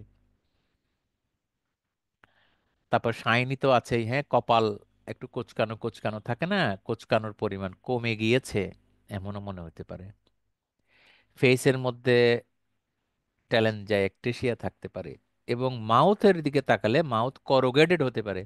মুখটা খুলেন তো, যখন টাং দেখতে যাবেন দেখেন যে রুগী টাং দেখাতে পারছেন না, মানে মুখটা খুলতেই পারছেন না, ওপেন করতে পারছেন না। এই জিনিসগুলো ক্লু হিসাবে দিবে যে এটা সিস্টেমিক স্ক্লেরোসিস। যাক, এখন এলবো পেইন হলে আমাদের এই commonly golfer, tennis, rheumatoid arthritis. তো আমি একটু একটু দেখাই যাই, পরে আপনাদের পেশেন্ট দেখাবো, ওখানে আপনারা ইন্টারাক্ট করবেন। শোল্ডার জয়েন্ট হলো ফ্রোজেন, রোটেটর স্কাফ টিয়ার, ইমপিঞ্জমেন্ট, এই তিনটা। তবে আমাদের কমনেস্ট ডিজিজ কি, অভিজ্ঞতা কি বলে? আমরা বুঝি আর না বুঝি সবসময় বলার চেষ্টা করি ফ্রোজেন শোল্ডার। আসলে বেশিরভাগ ফ্রোজেন শোল্ডার, কিন্তু এর বাইরে আবার ডায়াগনস্টিক ডিফারেন্স আছে। তা আমি এগুলো দেখানোর অর্থ হলো আপনাদের দায়িত্ব হচ্ছে এটা ডিফারেন্সিয়েটিং পয়েন্টগুলো বই থেকে চোখ বুলিয়ে নেওয়া, এবং সহজে Oxford handbook of general practice বই পড়লেও হয়ে যাবে। বিশাল বিশাল রিউমাটোলজি অর্থোপেডিক্স পড়তে হবে না, এগুলো আলাদা করতে পারবেন। এইবার আমরা এতক্ষণ যা আলাপ করলাম সেই আঙ্গিকে কিছু আমাদের যে টার্গেট, আমরা তো রুগীই দেখবো ফাইনালি, তাই না, নলেজটাকে নিয়ে। এখন রুগীর ব্যাপারে আমরা সিদ্ধান্ত নিতে পারি কিনা, এখন একটু কাউকে রিকোয়েস্ট করবো পড়ার জন্য। ডক্টর ইমন যদি ফ্রি থাকে জি স্যার। তাহলে একটু শুনি। জি স্যার, আসসালামু আলাইকুম sir. A 60 years old gentleman present complaining of pain in his right elbow for the last 6 to 8 weeks. He points to his elbow and triceps area when asked to identify the main site of his symptoms. He has a past medical history of type 2 diabetes, angina, and osteoarthritis affecting his knees. His, he reports that the pain is worse at night and he is unable to lie on the affected side. This aggravates his pain. Affected side মানে কোন side? Right side? Sir, right side, sir. আচ্ছা। He feels that his arm is stiff and sore to move. he cannot remember a specific trigger or for the symptoms. He's a retired plumber and tells you that about 10 years ago he was treated with a steroid injection for tennis elbow, which seemed to settle things. There is no focal tenderness around the elbow, which has a full range of movements and appears normal to examination. তো What is the next focal most appropriate hmm approach in this patient? মানে আমি এখন কি করব, এই তো patient নিয়ে Yes, এখন sir. সিনারিও হিস্ট্রি অনেক বড় হলো, বড়ই তো হবে, একজন রোগী আমাকে এইভাবেই তো তথ্য দেন, দেয় না? চেম্বারে রোগী আসলে এত কথা বের হয় না, জি স্যার। বের হবে না যদি আমি জিজ্ঞেস না করি। আমরা খালি ব্যথা আছে, ব্যথার ওষুধ দিয়ে দিলাম, ডাইক্লোফেন দিয়ে দিলাম, এমন যদি ঘটে তাহলে গল্প এত বড় হবে না। তার মানে কি, আমি পেশেন্ট ইভালুয়েশন করলাম না পুরোটা, আর ইভালুয়েশন করলে এত তথ্য বের হয়ে আসতে পারে। কোমরবিডিটিস আছে, তাই না, ডায়াবেটিস আছে, তার এনজাইনা আছে, কত কিছু আছে। কিন্তু তার আজকে কমপ্লেইন কি, pain in the right elbow. খেয়াল করছি। আচ্ছা, রাইট এলবো হয়ে ট্রাইসেপস এরিয়াতেও কিন্তু পেইন আছে, কিন্তু আমি যখন এক্সামিন করি পয়েন্ট টেন্ডারনেস পাওয়া গেল না। সেটা কোথায় বললো, কোন জয়েন্টে? শেষের line, there is no focal tenderness around the elbow. Point tenderness মানে ফোকাল টেন্ডারনেস, এলবোর চারিদিকে কোনো ব্যথাই নাই। আমরা প্রথমে এলবো পেইন শুনে কি ভাবছিলাম? সবাই তো শুনলেন, কেউ অন্য কেউ বলেন, ইমন তো পড়লো, তারপর বাকিরা বলেন, ইমনও বলতে পারো। আমরা এলবো পেইন শুনে প্রথমে হয়তো ভাবছি টেনিস এলবো, গলফার্স এলবো, অথবা একটা কিছু, এমনই তো ভাবছিলাম। কিন্তু দেখা গেল এখন ওই এরিয়াতে টেন্ডারনেসই নাই। আমি এখন কি করব? আমি শুধু প্যারাসিটামল দিব রোগীকে, কিন্তু ডিজিজ কোথায় সেটাকে আমরা বের করতে পারলাম? অনেকগুলো প্রশ্ন। হুম। এখন স্যার আমার এটা অ্যাপ্রোচ কি হবে? রেডিকুলোপ্যাথি হতে পারে বা রেডিয়েটিং পেন হতে পারে। রেডিয়েটিং পেইন নেক থেকে যদি আসে, তাহলে নেকের গল্প আছে, নেক পেইন আছে ওনার? না স্যার, নেক পেন নাই। নাই নেক স্যার। পেইন তো নাই, নাই। নেক পেইন তো নাই। স্যার যদি আমার নিজের কথা বলি স্যার, আমার আর নিজের সার্ভাইকাল, কথা এত বলা লাগবে না, রোগী রোগী ইনডাইরেক্টলি বলতে হয় আর কি, আমার এই আছে স্যার এভাবে মানে না নেক, বলাই ভালো। স্যার নেক পেন স্যার নাই, কিন্তু হচ্ছে স্যার আমার রম্বয়েড পেন আছে জাস্ট শোল্ডার ব্লেডের এখানে স্যার। সো অথচ নেকে আমার কোনো রকম কোনো পেন নাই। তো এটা আমার কাছে মনে হচ্ছে এরকম কোনো তার না না, নেকের এমন যে হবে না। Cervical vertebra. রেডিয়েটিং, রেডিয়েটিং মানে তো ছড়িয়ে যাওয়া। এটা কি রেফার্ড পেইনের টিপিক্যাল রেফার্ড পেইন না। রেফার্ড পেইন কিন্তু এক জায়গায় ব্যথা হয়ে আরেক জায়গায় গ্যাপ দিয়ে তারপর আরেক জায়গায় পাওয়া যায়, কেমন? কিন্তু যদি টানা ব্যথা করে তাহলে এটা রশির মতো, সেটা তো রেডিকুলার পেইন। সেটি এখানে নয়। মাঝখানে একটি কথা আছে, he feels that his arm is stiff and sore to move, আছে না? আমি কিছু জি। কিওয়ার্ড কিওয়ার্ড দেখিয়ে দিলাম আমার ধারণা অনুযায়ী, নিজের মতো করে আর কি, নিজেরা আবার নিজেরা বানাতে পারেন। ওনার আর্মটা স্টিফ অ্যান্ড সোর টু মুভ মানে নাড়াচাড়া করলেই ব্যথা করছে, হুম। অথচ তার এলবো জয়েন্টে কোনো টেন্ডারনেস নাই। শোল্ডারে কি কিছু আছে? শোল্ডার কোনো পেইন ছিল? কিছুই নাই। এলবো এবং ট্রাইসেপস এরিয়াতে একটু সমস্যা হচ্ছে, শোল্ডারে কিন্তু উনি উনি কিন্তু প্লাম্বারের কাজ করেন, করতেন আগে 10 বছর আগে। সেটাতে ইনজেকশন দিয়ে উনি আবার ভালো হয়ে গেছেন। প্লাম্বার মানে ওই যে ইয়ে না, পানির সাপ্লাইয়ের কাজটা যারা করে, নল টল কাটে, টানা হেঁচড়া করে। আবার এলবোর মধ্যে ফুল রেঞ্জ অফ মুভমেন্ট আছে, নর্মাল। তাহলে এটা কি আর্থ্রাইটিস? অবশ্যই না, এলবোতে কোনো আর্থ্রাইটিসের ফিচারই নাই। কিন্তু ওনার এলবোতে ব্যথা হচ্ছে, খেয়াল করি। সেই ব্যথার সাথে ওনার এলবো এবং ট্রাইসেপস এরিয়াতেও ব্যথা আছে বলছেন, এইদিকে আবার নাড়াতে যেয়ে স্টিফ হয়ে গেছে। তাহলে আমরা আমরা কি কোনো ডায়াগনোসিস এখানে করতে পারলাম? যদি করতে না পারি, না। তাহলে আমাকে ডায়াগনোসিস করার জন্য কিছু পরীক্ষা করতে হবে। আর যদি করে ফেলতে পারি, ইভেন পরীক্ষা না করেও চিকিৎসা দিয়ে দিতে পারি যদি সিম্পল কোনো ডিজিজ হয়। এখন তাহলে আমি অপশন দেখাই, এখান থেকে কি করা যেতে পারে। কেউ কেউ হয়তো ভাবছি যে এটা বোধহয় কার্ডিয়াক ডিজিজ মনে হয়, অ্যানজাইনা ছিল, এখন তার রেডিয়েটিং পেইন শোল্ডারে হচ্ছে। মানে রেডিয়েটিং মানে ওই পেইন রেডিয়েট করে যে বলি না আমরা, ব্যাপার রেফার্ড পেইন আর কি। এর জন্য কেউ কেউ তো ভাবছি যে আর্জেন্ট ইসিজি করব, কেউ বলবো যে এক্সামিন অফ দ্য শোল্ডার করব। ওখানে কিন্তু ওই ডেটার মধ্যে শোল্ডারের কিছু বলেনি সরাসরি, মানে শোল্ডার এক্সামিনেশনটা বাদ রয়ে গেল। এখন কি তাইলে আমি শোল্ডার এক্সামিন করব এটি, অথবা সি ডি ই আরো যে কথাগুলো আছে, নাকি সরাসরি কর্টিকোস্টেরয়েড মেরে দেবো? হ্যাঁ ইমন, কি কও? কিছু না বুঝে ইঞ্জেকশন মেরে দিব, ব্যথা তো কমে যাবে, এলবোর মধ্যে মেরে দিব না তো মেরে দিবই বা কোথায়? এলবোতে তো কিছু নাই। তাহলে একটু কেমন পাজলিং হয়ে গেলাম না? তাহলে রোগটা কি? যার ডায়াবেটিস আছে অনেক দিন ধরে,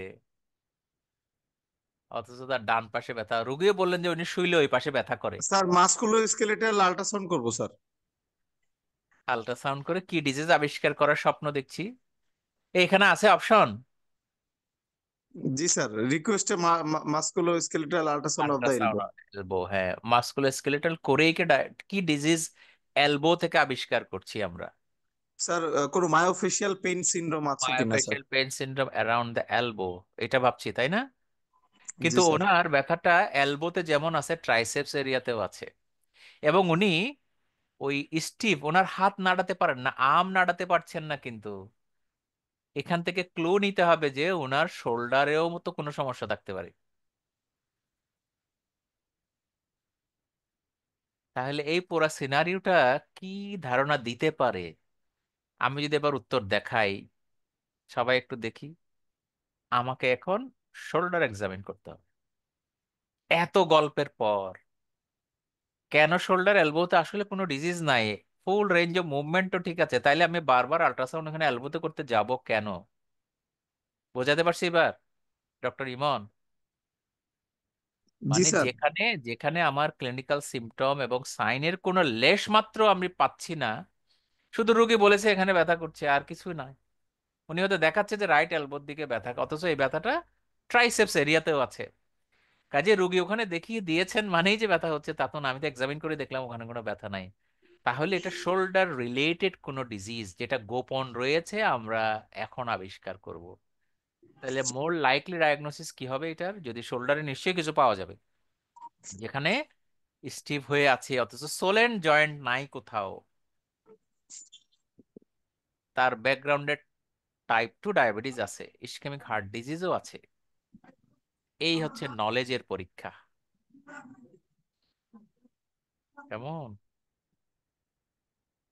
তাহলে জয়েন্ট যেটা নিয়ে উনি সিমটম নিয়ে প্রেজেন্ট করেছেন, ডিজিজ কিন্তু ওই জয়েন্টে নাই, ডিজিজ হয়তো উপরের একটা জয়েন্টে আছে নাহলে নিচের কোনো জয়েন্টে আছে। এই জন্যেই আমি এটা এক্সামিন করছি। More likely it will be frozen shoulder, হতে পারে তো। বোঝা গেল কেমন মানে ডায়াগনোসিস কিভাবে আমাদেরকে পাজল করে দিতে পারে? আমাদের এখন টার্গেট হবে এই রোগীর ফ্রোজেন শোল্ডার আছে কিনা এক্সামিন করা। More likely it will be frozen shoulder, তারপরে এবার আমি ট্রিটমেন্ট করার জন্য আল্ট্রাসাউন্ড দিয়ে করি বা যেভাবেই করি। ফ্রোজেন শোল্ডার কেমন করে বুঝবো? পয়েন্ট গুলা স্টিফনেস থাকবে না শোল্ডারে? কিছু এক্সামিন তো করেছি, তারপরে আরো কিছু হুম। ম্যানুভার আছে, মেডিয়াল রোটেশন, ল্যাটারাল রোটেশন। কেমন? ওটা শোল্ডারে করতে হবে। আমি তো যেমন এক্সামিন করেছি এলবোতে, শোল্ডারে কিন্তু এক্সামিন এলবোতে করিনি। করিনি। এমনি আমি মুভ করতে চেয়েছি, he feels that this arm is stiff and sore to move. উনি হুম, মানে হাত, শোল্ডার, এলবো কিছু নাড়াতে গেলেই শক্ত শক্ত লাগছে। ব্যথা। কিন্তু আমি তো হুম, স্পেসিফিক শোল্ডার জয়েন্ট এক্সামিন করিনি। ঠিক আছে? তাহলে হুম। কি হলো, রুগীও টের পাচ্ছেন না যে তার শোল্ডারে ডিজিজ আছে, রুগী বললেন যে আমার এলবোতে ব্যথা, অথচ আমি এলবোতে টিপে টিপে কিছু পেলাম না। ঠিক এই ঘটনাটা ঘটে যদি হিপ অস্টিওআর্থ্রাইটিস হয় বা হিপে যদি কোনো ডিজিজ হয়, রোগী কমপ্লেন করতে পারে নি পেইন। বোঝা গেল এবার? ডিজিজ কিন্তু নিতে নাই, ডিজিজ হচ্ছে হিপের মধ্যে। এই হচ্ছে একটা পাজলিং সিচুয়েশন দেখালাম একজন রোগী। এবার আমরা নেক পেইন নিয়ে কিছু ডিডি এর কথা ভাবি। সার্ভাইকাল স্পন্ডিলোসিস, স্যার নেক এই স্ট্রেইন। বলো। স্যার, স্যার একটু ছিল স্যার, আগের যে সিনারিওটা ছিল স্যার, হুম। সেক্ষেত্রে আমরা তাকে কি কি ট্রিটমেন্ট প্ল্যানে রাখবো, মানে কি কি মেডিসিন দিতে পারি স্যার? আচ্ছা, আগে তো আমরা ডায়াগনোসিস করব, যেমন আমরা যদি এটা ফ্রোজেন শোল্ডার ভাবি, জি স্যার। তাহলে ওভারঅল আমরা এই মাস্কুলোস্কেলিটাল পেইনের প্রিন্সিপাল অফ ম্যানেজমেন্ট ফলো করব আর কি। হ্যাঁ, তো এটা তো জি স্যার। প্রিন্সিপালটা পরে আমি সামারি করে দেখাবো। মূলত হলো পেইন কিলার মেডিসিন দেওয়া, তারপরে জয়েন্ট প্রোটেকশন করা, রিহ্যাবিলিটেশন করা, সারাউন্ডিং মাসলগুলো যেন উইক না হয়ে যায়, মানে ফাংশনাল ক্যাপাবিলিটিটা যেন নষ্ট না হয়। এখন মেডিসিন বা মেডিকেশনের মধ্যে বিভিন্ন রকম কথা হবে আর কি, যে আমরা এনএসএইড দেব, অল্প অল্প ব্যথা প্যারাসিটামল দিব, লোকাল স্টেরয়েড দিব। কিন্তু এই পেশেন্ট ডিল করতে গেলে তো আমাদের কেয়ারফুল থাকতে হবে। কি কেয়ারফুল? ওনার তো টাইপ 2 ডায়াবেটিস আছে, জি স্যার। কাজে আমরা স্টেরয়েড দিব কি দিব না এটা ভাববো। কেমন? আর আমি যদি টেকনিক পারি আমি নিজে স্টেরয়েড দিব, না হলে কাউকে পাঠিয়ে দিব যিনি স্টেরয়েড দিতে জানেন শোল্ডার জয়েন্টের মধ্যে। সাথে সাথে তো ওই যে ডায়াবেটিসের চিকিৎসাও করব। তার মানে এখন আমাকে ব্রড স্পেকট্রামে চিকিৎসা দিতে হবে। আমার মনে হয় প্রশ্নটা হলো শুধু শোল্ডারের চিকিৎসা কি? সে শোল্ডারের চিকিৎসা সব সময় বেসিক প্রিন্সিপালের উপর নির্ভর করে দিলেই হবে। এই জন্য আলাদা আলাদা করে না বুঝে আমরা শেষে সামারি করলেই বুঝতে পারবো আর কি। হ্যাঁ, তবে এখানে অবশ্যই পেইন জি স্যার। কিলার, এক্সারসাইজ এগুলাই দিব। ঠিক আছে। জি স্যার, থ্যাংক ইউ স্যার। আর এই স্টিভ জয়েন্টের যে গল্প, সেটি হচ্ছে রুগীকে বলতে হবে যেন এটা উনি নাড়াচাড়া করেন, ব্যথার চোটে যেন বন্ধ না রাখেন। বন্ধ করলে দেখা যায় ফ্রোজেন শোল্ডার আরো ফ্রোজেন হয়ে যায়। এই জন্য কতগুলো এক্সারসাইজ আছে যারা ফিজিক্যাল মেডিসিন তারা দেখায় দেয়, এরকম 90 ডিগ্রি ক্রস করে করে শোল্ডারকে মুভ করা। জাস্ট একটু ইউটিউব দেখলেও ভিডিওতে এটা পাওয়া যাবে আর কি। হ্যাঁ? এই ফ্রোজেন শোল্ডার কিন্তু কমন, এটার ব্যাপারে 1 পৃষ্ঠা 2 পৃষ্ঠা পড়ে নেব আর কি সামনে আমরা। এই যে নেক পেইন কমনলি এই ডিজিজগুলা ভাববো। মাসল স্পাজম কিন্তু খুবই কমন নেক পেইনের। আর লো ব্যাক পেইন হলো লাম্বার স্পন্ডিলোসিস, স্পন্ডাইলোআর্থ্রোপ্যাথি। এটাই মেইন ডিফারেন্সিয়েটিং। তারপরে এই অ্যাপ্রোচটা ব্যাক পেইন হলে আমরা ওই যে বললাম ইনফ্ল্যামেটরি নাকি মেকানিক্যাল, এটাই আলাদা করব। ডিস্ট্রাকটিভ মানে ম্যালিগন্যান্ট ডিজিজ। তাহলে আমরা শুরুতে বলেছিলাম মাস্কুলোস্কেলিটাল যদি একটা সিম্পটম আমরা যদি পেইন বলি, আমাদের প্রথম কাজ হবে এই পেইনটাকে জয়েন্টের পেইন, এই পেইনটাকে বোনের পেইন, নাকি লিগামেন্টের পেইন, এরকম ভাবতে হবে। যেমন আমি যদি 2 নম্বর বাক্সটা দেখি, সবাই একটু মনোযোগ দেই। ডিস্ট্রাকটিভ হেডলাইনের আন্ডারে যে ব্যথাটা আছে, তাহলে হোয়ার ইজ দ্য পেইন? উত্তর দেন তো। এটা কি জয়েন্টের পেইন? এটা কি পেরিয়ার্টিকুলার পেইন? এটা কি মাসল পেইন? এটা কি বোন পেইন? কি মনে হয়? এই যে ডিস্ট্রাকটিভ ব্যাক পেইন, বোন পেইন স্যার। অবশ্যই বোন পেইন। ওই যে বোন ম্যালিগন্যান্সি পেইন, ইনফেকশন, এটা তো বেশিরভাগ মেলিগনেন্সি। ক্ষেত্রে বোনেরই হওয়ার কথা। তবে জয়েন্টেও তো ইনফেকশন হতেই পারে, তাই না? মেলিগন্যান্সি তো আর জয়েন্টে হয় না, মেলিগন্যান্সি হয় বোনের মধ্যে। বোন স্যার। তো ভাষার ল্যাঙ্গুয়েজটা এরকম, এটা বোঝাতে চাইলাম। মেকানিক্যাল মানে টুইস্টিং, হ্যাঁ, কোনোভাবে টান পড়েছে বলে না, এগুলাকে মেকানিক্যাল পেইন বলে। আবার যদি ইনফ্ল্যামেটরি পেইন হয় তাহলে আমাদের সেই কমন ডায়াগনোসিস, এবং কিভাবে ইনফ্ল্যামেশন বুঝবো সেটা তো আগেই আলোচনা হয়েছে। আর বাকি কিছুটা অর্থোপেডিক্স কজ আছে, প্রলাপস, ইন্টারভার্টিবল ডিস্ক, ফ্র্যাকচার, এই জিনিসটা হিস্ট্রি এবং এক্সামিন করে কিন্তু বের করে নেওয়া সম্ভব।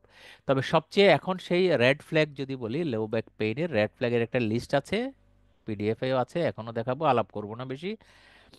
একটা জিনিস আমাদের বের করতেই হবে যে এই ব্যাক পেইনের রোগীকে ইমার্জেন্সি ট্রিটমেন্ট দিতে হবে কিনা। সেই ইমার্জেন্সি পেইনের নেচারগুলো নিচের অ্যালগোরিদমে দেওয়া আছে। কর্ডাইকুইনা কিনা, nerve root pain persisting 4 week কিনা, তারপরে ফিভার, ওয়েট লস এগুলো আছে কিনা। ইনফ্ল্যামেটরি ফিচার্স, যদি এটা ইনফ্ল্যামেটরি ডিজিজ হয় জিপিরা সাধারণত এটা হ্যান্ডেল না করে স্পেশালিস্টকে পাঠানোটাই বেটার। মানে প্রপার ডায়াগনোসিস হয়ে আসুক, রেফার করুক, তারপরে আপনারা চিকিৎসা দিবেন, এটাই বেটার হয়। এখন প্রশ্ন সে আগের মতোই করবেন, উনি তো রেফার করবেন না।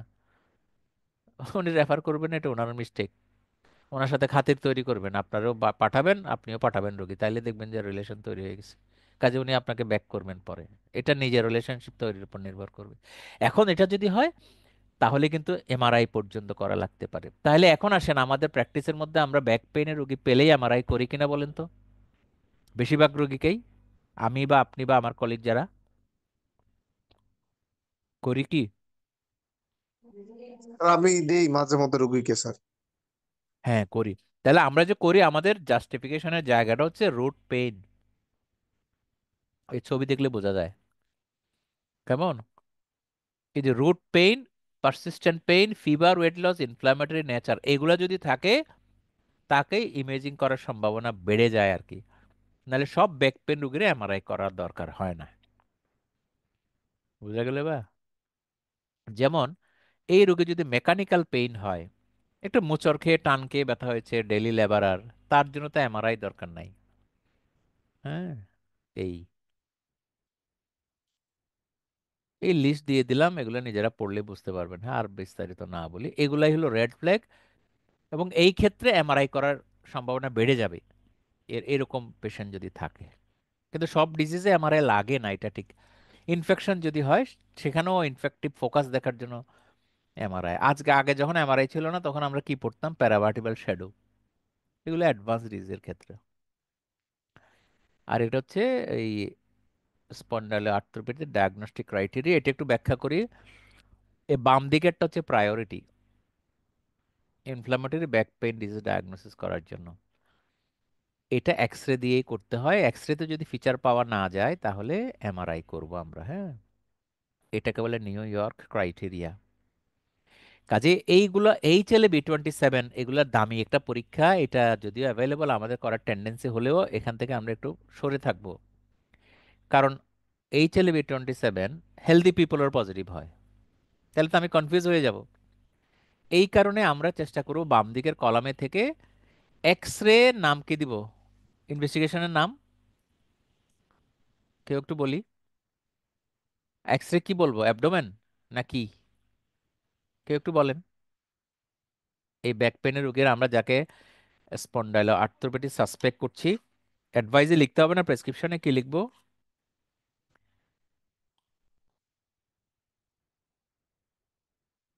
বা লিখেছি তো জীবনে, কি লিখেছি একটু বলি, তাহলে আমরা একটু সময় যাচ্ছে কিন্তু আমি একদম টাইমলি শেষ করার চিন্তা।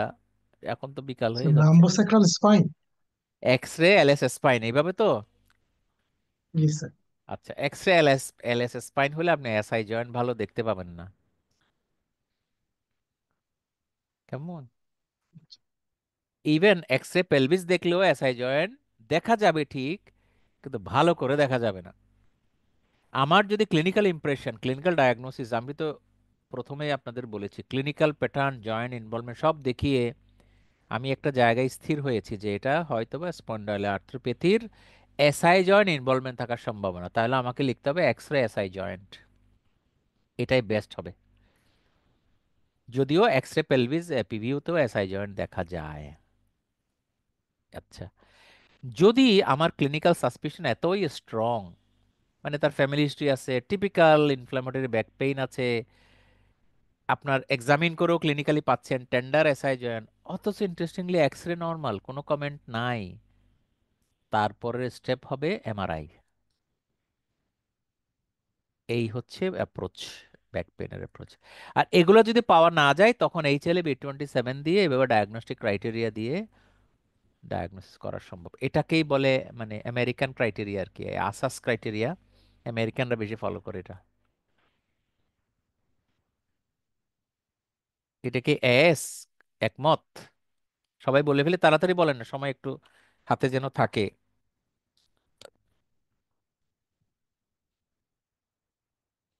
এই ছবি থেকে এস, আমি তো বলেই দিলাম উপরে এস কেন।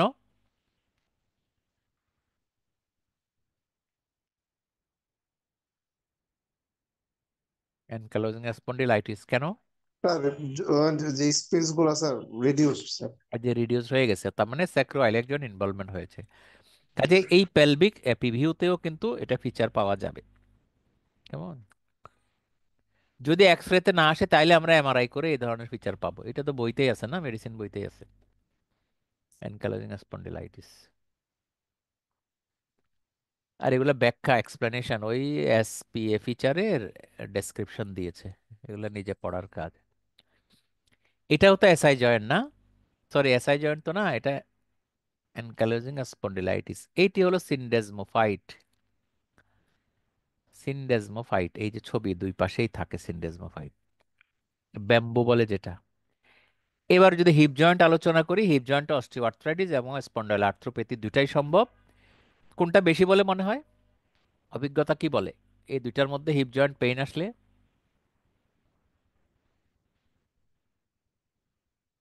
যতটুকু জীবনে দেখেছি পেশেন্ট বা লেখাপড়ার নলেজ গ্যাদার করেছি, কি ধারণা হবে এই দুই গ্রুপ, এই দুই, একটা হলো অস্টিওআর্থ্রাইটিস, একটা spondylo arthropathy, hip joint pain patient presented with, কোনটা বেশি পেয়েছি জীবনে? Sir, spondyloarthritis, sir. না, না, না, এটা তুমি ধারণা করে বলছো। অস্টিওআর্থ্রাইটিস, অস্টিওআর্থ্রাইটিসটাই হিপ জয়েন্ট পেইনে বেশি। কিন্তু আবারও প্রশ্ন করব, হিপ জয়েন্ট পেইনে অস্টিওআর্থ্রাইটিস ছাড়াও এখানে কতগুলো বার্সা থাকে না? গ্রেটার ট্রকেন্টার, এই যে ট্রকেন্টারিক বার্সা, বার্সাইটিসও কিন্তু একটা কমন কজ। কাজে আমি বলছি যে হিপ পেইন নিয়ে কমন যে ডিজিজ আছে সবই একটু একটু পড়ে না নিলে হবে না। তবে এই দুটো ডিজিজ যেন আমরা আলাদা করে বুঝে নিতে পারি। হ্যাঁ, নি হলে নি অস্টিওআর্থ্রাইটিস, আর আনকমন হচ্ছে পিছনের দিকে বেকার সিস্ট। নি ডিজিজ মানে অস্টিওআর্থ্রাইটিস, এটাই বুঝে নিতে হয়। যদি ফোলা টোলা না থাকে তো অবশ্যই অস্টিওআর্থ্রাইটিস।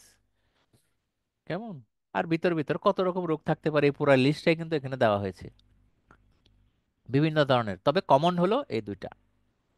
আচ্ছা, অ্যাঙ্কেলের, অ্যাঙ্কেল আর্থ্রাইটিস, অ্যাঙ্কেল ফ্র্যাকচার, কোন ফ্র্যাকচারটা বেশি অ্যাঙ্কেলে হয়? মোচড়া খেয়ে? একদম কেউ মানে কোনোদিন ফেস করছেন না মনে হয়। ম্যালিউলার ফ্র্যাকচার, যদি মেলিউলার ফ্র্যাকচার হয় ম্যালিউলার ফ্র্যাকচার বেশি কমন, তো সিঁড়ি দিয়ে উঠতে যে মোচড়া খেয়ে গেছে, এই যে ম্যালিউলার ফ্র্যাকচার, মেডিয়াল অথবা lateral. Heel pain, heel pain কি আবিষ্কার করেছেন জীবনে বা দেখেছেন হিল পেইনের রোগীর? মনে পড়ে? ডায়াগনোসিস ডক্টর ইমন তো বলা দরকার, ক্যালকেনিয়াল হতে পারে, ইমন তো প্লান্টার প্র্যাকটিস ফাসাইটিস করে। হতে পারে, ক্যালকেনিয়াল স্পার হতে না, পারে। হতে পারে, এগুলো তো আমিও লিখে দিয়েছি, কিন্তু আপনার জীবনে ও, কোনটা দেখেছেন মনে পড়ে সেটা কর না কেন? মনে নাই একেবারে? স্টুডেন্ট লাইফ থেকে একটা স্মৃতিও মনে নাই স্যার হিল পেইনের রুগী ক্যালকেনিয়ান দেখছিলাম? স্পার দেখেছি স্যার। ক্যালকেনিয়ান ক্যালকেনিয়াল স্পার দেখেছি, আমারও তো তাই মনে হয়, ক্যালকেনিয়াল স্পারই বেশি দেখেছি। আর যেটা দেখা যায় না এক্সরেতে সেটা কি? অথচ ক্যালকেনিয়াল স্পারের মতোই ব্যথা, এক্সরে করে প্লান্টার দেখলে কিছু দেখা ফাসাইটিস, যায়, প্লান্টার ফাসাইটিস। প্লান্টার ফাসাইটিস, আর যদি পিছনের দিকে ব্যথা করে, অ্যাকিলিস টেন্ডোনাইটিস। স্টেন্ডোএকিলিস। এই তো তিনটা ডিজিজ অ্যাঙ্কেলের। কিন্তু আমাদের হুঁশিয়ার হতে হবে, এইগুলো অ্যানকাইলোজিং স্পন্ডিলাইটিস রোগীরও কিন্তু হতে পারে প্লান্টার পেইন। তখন সেই ব্যাক পেইনের গল্প, ফিভার, অ্যানোরেক্সিয়ার গল্প, একটু ব্রডার আই ভিউজ নিয়ে যেতে হবে আর কি। ঠিক, এবার একটু তাড়াতাড়ি কেসে যাই। কেস কে পড়বে? ইমন রেডি আছে নাকি ডক্টর আনোয়ার পড়বেন? Yes, sir. ইমন রেডি? হ্যাঁ, Yes, sir. পড়ি। A 60-year-old gentleman with knee osteoarthritis attends for review. He has been using regular paracetamol for relief of symptoms and tells you that this is helping but not fully.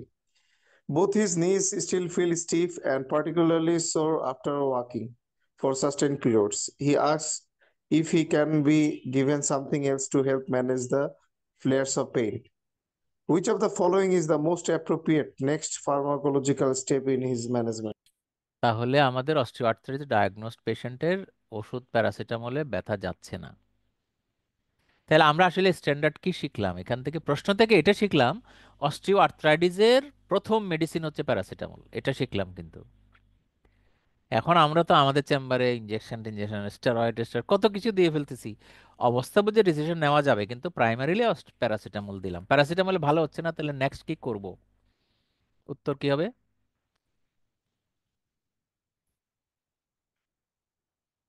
থেমে গেলাম কেন? Sir, ডাক্তারি কি আমরা Napadol করছি দিব, না? Napadol, sir. Sir NSAIDs. NSAID, Napadol, NSAID দুই রকম উত্তর হলো। নাপারডল কেন বলবো? ইমন, আমরা কি নাপারডলের ভক্ত নাকি? Sir, নাপার Napadol ভক্ত না NSAID থেকে ডলের sir, ভক্ত?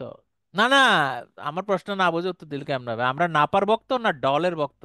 আমরা তো না, প্যারাসিটামলের ভক্ত। জি স্যার। তাইলে ডল মানে কি?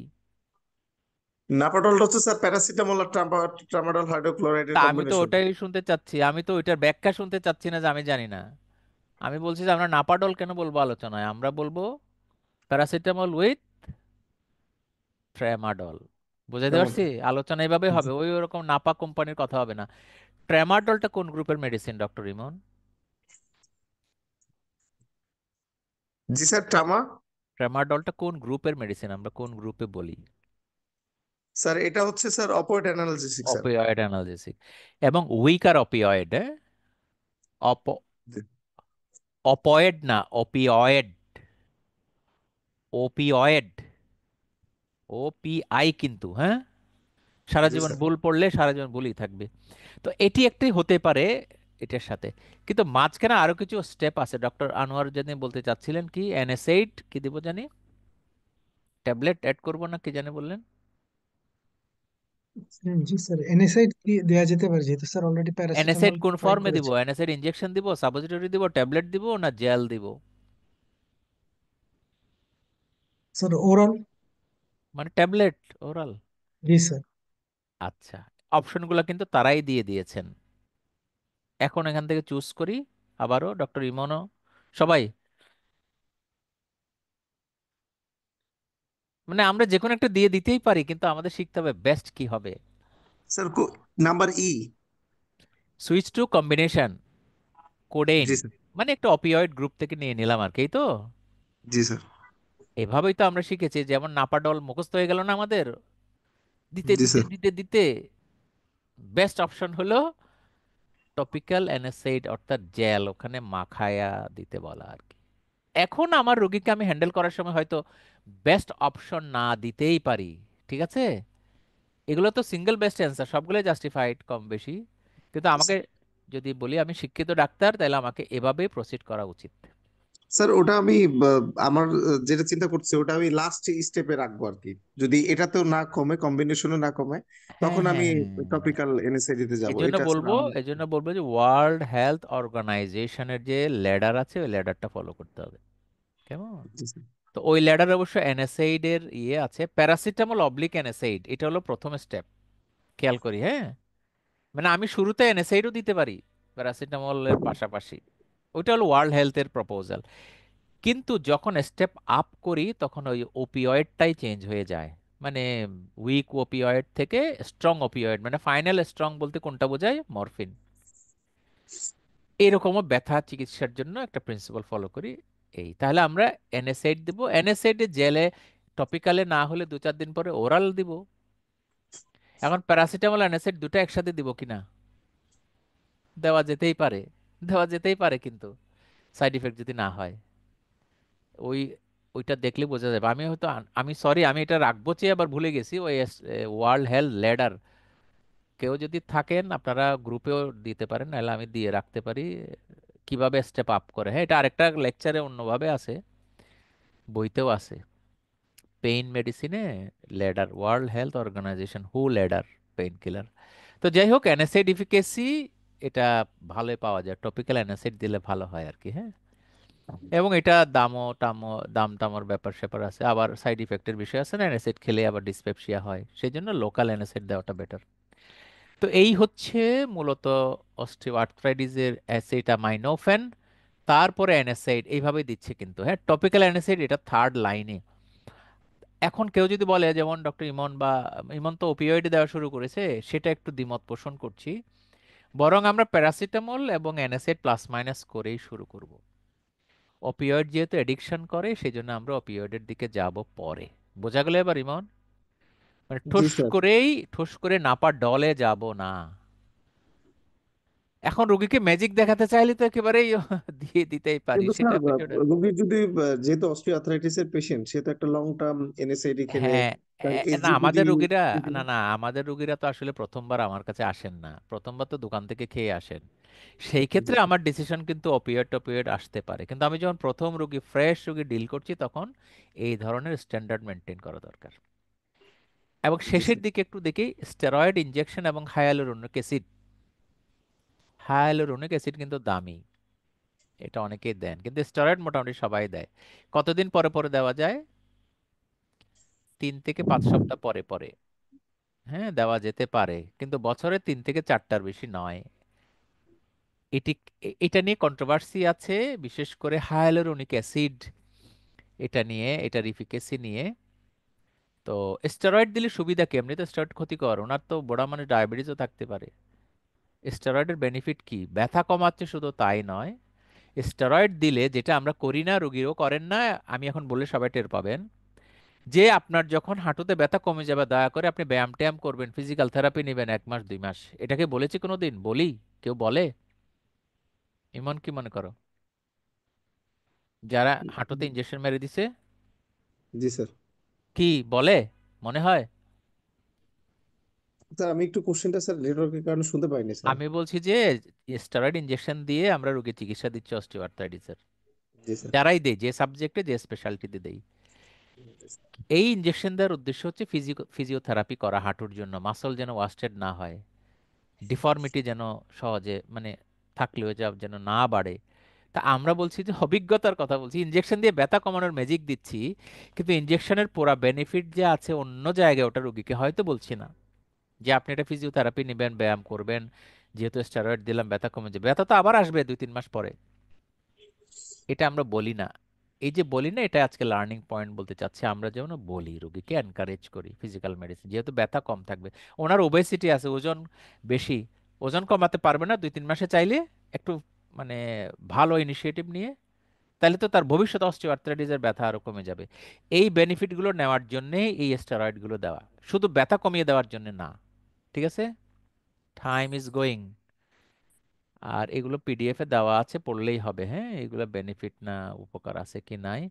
এই পেশেন্টের সময় কম, আমি পড়ে ফেলি। 68-year-old gentleman, osteoarthritis affecting his shoulder, return for review, currently কোডামল, তাই না? কোডেইন এবং প্যারাসিটামল আর কি, হ্যাঁ, combination regularly for pain and PRN, oral ibuprofen কিন্তু এসওএস খেয়াল করি। তাইলে আমরা প্যারাসিটামলের পাশাপাশি অ্যানাসিড এসওএসও খাওয়াইতে পারি রেগুলার প্র্যাকটিসে, মানে প্রেসক্রিপশনে প্রতিদিন নিতে হবে এমন না বলেও। He has had problem with shoulder for several years, required escalation of the analgesia, deal with his symptom.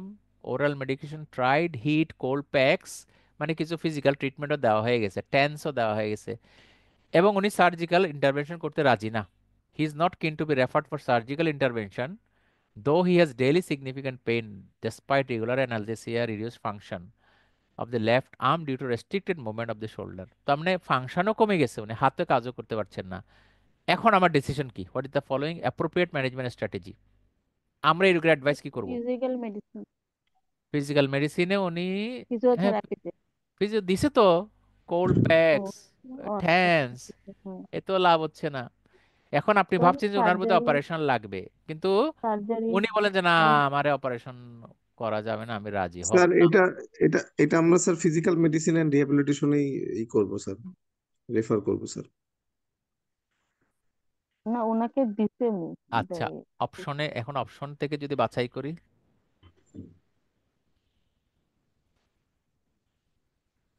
ওনার কোন জিনিসটা দেওয়া বাকি আছে? ওনাকে টেম্পোরারিলি আমরা, না না, অ্যামাইট্রিপ্টালিন দিলে ব্যথা বেশি কমবে না আসলে। না ওনাকে স্টেরয়েড এই ইনজেকশন রোগীর দিব। হলো স্টেরয়েড ইনজেকশন দেব। হুম, তাহলে আমরা বুঝতে পারলাম স্টেরয়েড ইনজেকশন কোন সিচুয়েশনে এসে দিব, ইমন? জি স্যার। মানে এরকম যুদ্ধ, 7 সমুদ্র পার হয়ে যখন দেখা যাচ্ছে আর কাজ হচ্ছে না, অপারেশনও করতে উনি রাজি না, তারই আসলে স্টেরয়েড ইনজেকশন। যদিও আমরা আগে ভাগে স্টেরয়েড দিতে অভ্যস্ত হয়ে পড়েছি, যে কারণ হোক, আমি আর ব্যাখ্যা করলাম না। এবং আমি একটু আগে যে বললাম স্টেরয়েডের বেনিফিট, এই স্লাইডে বোঝাতে চাচ্ছি যে তাকে ওই ফিজিওথেরাপি দেওয়া, হ্যাঁ, অন্যান্য বেনিফিট দেওয়া, এইগুলার সুবিধার জন্যই স্টেরয়েড শর্ট টার্মে 1 to 4 উইকস, ওই তো একটু আগে দেখালাম না, মাসে হয়তো একটা দেওয়া যেতে পারে, বছরে 3 থেকে 4টা, এর বেশি না। মানে 1 মাস গ্যাপে গ্যাপে দেওয়া যায় আর কি, কিন্তু প্রতি মাসে একটা না। বছরে তো তাহলে 12টা হয়ে যাবে, ওইটা আবার ড্যামেজ করে দিবে, স্টেরয়েড কার্টিলেজ নষ্ট করে দিবে। এই হচ্ছে ব্যাপারে। গ্লুকোজামাইন নট রিকমেন্ডেড, একটু খেয়াল করি, সময় চলে যাচ্ছে তো, এটা খুব বাস্তব। গ্লুকোজামাইন আমরা লিখি না, ডক্টর শাকুলুর অন্যরাও কথা তো বলছেনই না দেখি, আমরা গ্লুকোজামাইন লিখি না ইমন? ইমন তো ভালো রেগুলার রুগী দেখে এখন। গ্লুকোজামাইনের নাম কি? এবার না কোম্পানির নাম বলো দেখি ইমন, ডক্টর ইমন। কোসারিন, ডোসারিন, মোসারিন, এই সব তো না? স্যার না? Glucosamine sir. হ্যাঁ, ওই যে কি জানি গ্লুকোজ, কোসারিন, ডাইসারিন, এরকম না নাম? জি স্যার। গ্লুকোজামাইন দিয়েই তো। গ্লুস্টিন, গ্লুকার্ট আছে স্যার। গ্লুস্টিন না কি জানি, জয়নিক্স। জয়নিক্স, জয়নিক্স। জয়নিক্স দেয়া। তো এই যে জয়নিক্সটা লিখতে। গ্লুকোজামাইন, গ্লুকোজামাইন কিন্তু আসলে রিকমেন্ড করা হয় না। কেমন? তবুও ক্ষেত্র বিশেষে আমরা দিতে পারি, যদি রোগীর আমরা এনএসএড দিলাম, ওপিওয়েড দিলাম, এক সময় ভাবলাম যে এত ওষুধ দিচ্ছি ভালো হচ্ছে না, এইবার একটু গ্লুকোজামাইন অ্যাড করি। এটা রোগীর সাথে আলাপ করে আমরা দেই, এবং সেই ডোজটা একটু খেয়াল করে দেখি 1500 মিলিগ্রাম ডেইলি দিয়ে এই ওষুধটা কাজ হচ্ছে কি হচ্ছে না এটা বোঝার জন্য আমরা কতদিন অপেক্ষা করব? 3 মান্থ অপেক্ষা করব। বুঝতে পারছি বা? তা অন্যান্য অ্যাডভাইজের পাশাপাশি আমরা এটা সারা জীবন দিব না, আসলে সব রোগীরও দিব না, এটাই বলতে চাচ্ছি। কিন্তু আমরা তো সব রোগীরই দিচ্ছি, তাই না ডক্টর রিমন? মোটামুটি সবাই কিন্তু বছর পর বছর দিতেই তাকে খেয়ে যাচ্ছে, আমরা বরং এর বাইরে আবার অন্য চিকিৎসা দিচ্ছি, এটাও চলতে থাকে। কিন্তু এটা আইডিয়াল নয়, এটা বলতে চাচ্ছি, কারণ এটার ইফিকেসি প্রশ্নবোধক। এটা যে বেনিফিট দেয় এটা সবার জন্য সত্য নয়। ঠিক আছে এবার? এবং এটা আরেকটা বার্ডেন কি, তুলনামূলকভাবে সম্ভবত, সম্ভবত কেন এটা তো আমিও জানি, খোঁজ হয়তো এক্সাক্ট বলতে পারবো না, এটার দাম অন্যান্য ওষুধের চাইতে বেশি না? এনএসএইড, প্যারাসিটামল, এই ওষুধের চাইতে গ্লুকোজামাইনের দাম ডেফিনেটলি বেশি। কাজে এটা রেস্ট্রিক্টেড মেডিসিন, এটা সবাই ইউজ করা ঠিক নয়। তো আমাদের আলোচনা মোটামুটি শেষ। প্রাইমারিটা আরেকটু মধ্যে দিয়ে একটা ছবি দেখায় শেষ করতে পারবো। গ্রেড 2 পেইন, গাউট এবং বুনিয়ন। গাউট মানে তো অনেক ইনফ্লামেশন, বুনিয়ন মানে জাস্ট গিরাটা বেঁকে যায় বুড়া মানুষের। হ্যাঁ, এই দুইটা কেস নিয়ে আমি একটু সময় না নেই, শুধু গাউটের গল্পটা বলি। এই পেশেন্টটা গাউট, ওনার uric acid level normal, 4 episode of gout in 18 month. গত 1.5 বছরে 4বার গাউট হয়েছে। এখন ওনারে কি অ্যাডভাইস করব? অপশনগুলো দেওয়া হলো, এখন লম্বা অপশনগুলো হলো, তো আমার প্রশ্ন হলো ওনাকে আমরা মেডিকেশন, উনি কি পাচ্ছিলেন কি না, বা নতুন মেডিকেশন ইউরিক অ্যাসিড কমানোর ওষুধ দিব কি দিব না, এই আলোচনা। অথবা আমরা ইউরিক অ্যাসিড যে নর্মাল, আমি কি কনফিউজড হলাম যে ওনার আসলে গাউট না এটা? এটা উত্তর দেই তো কেউ একজন। এখন যখন অ্যাটাক হলো আজকে, ইউরিক অ্যাসিড নর্মাল, আগেতে কিন্তু ডায়াগনোজ করে ফেলেছিলাম গাউট, কিন্তু এবার দেখা গেলো ইউরিক অ্যাসিড নর্মাল। তাহলে আমি কি করব এখন? তাহলে কি আমার মনে করবো আমার ডায়াগনোসিস ভুল ছিল?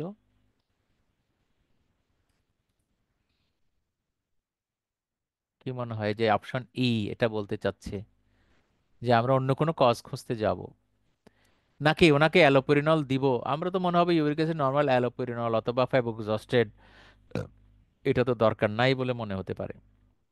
হ্যাঁ, আসলে আজকে দরকার নাই, এটা ঠিক।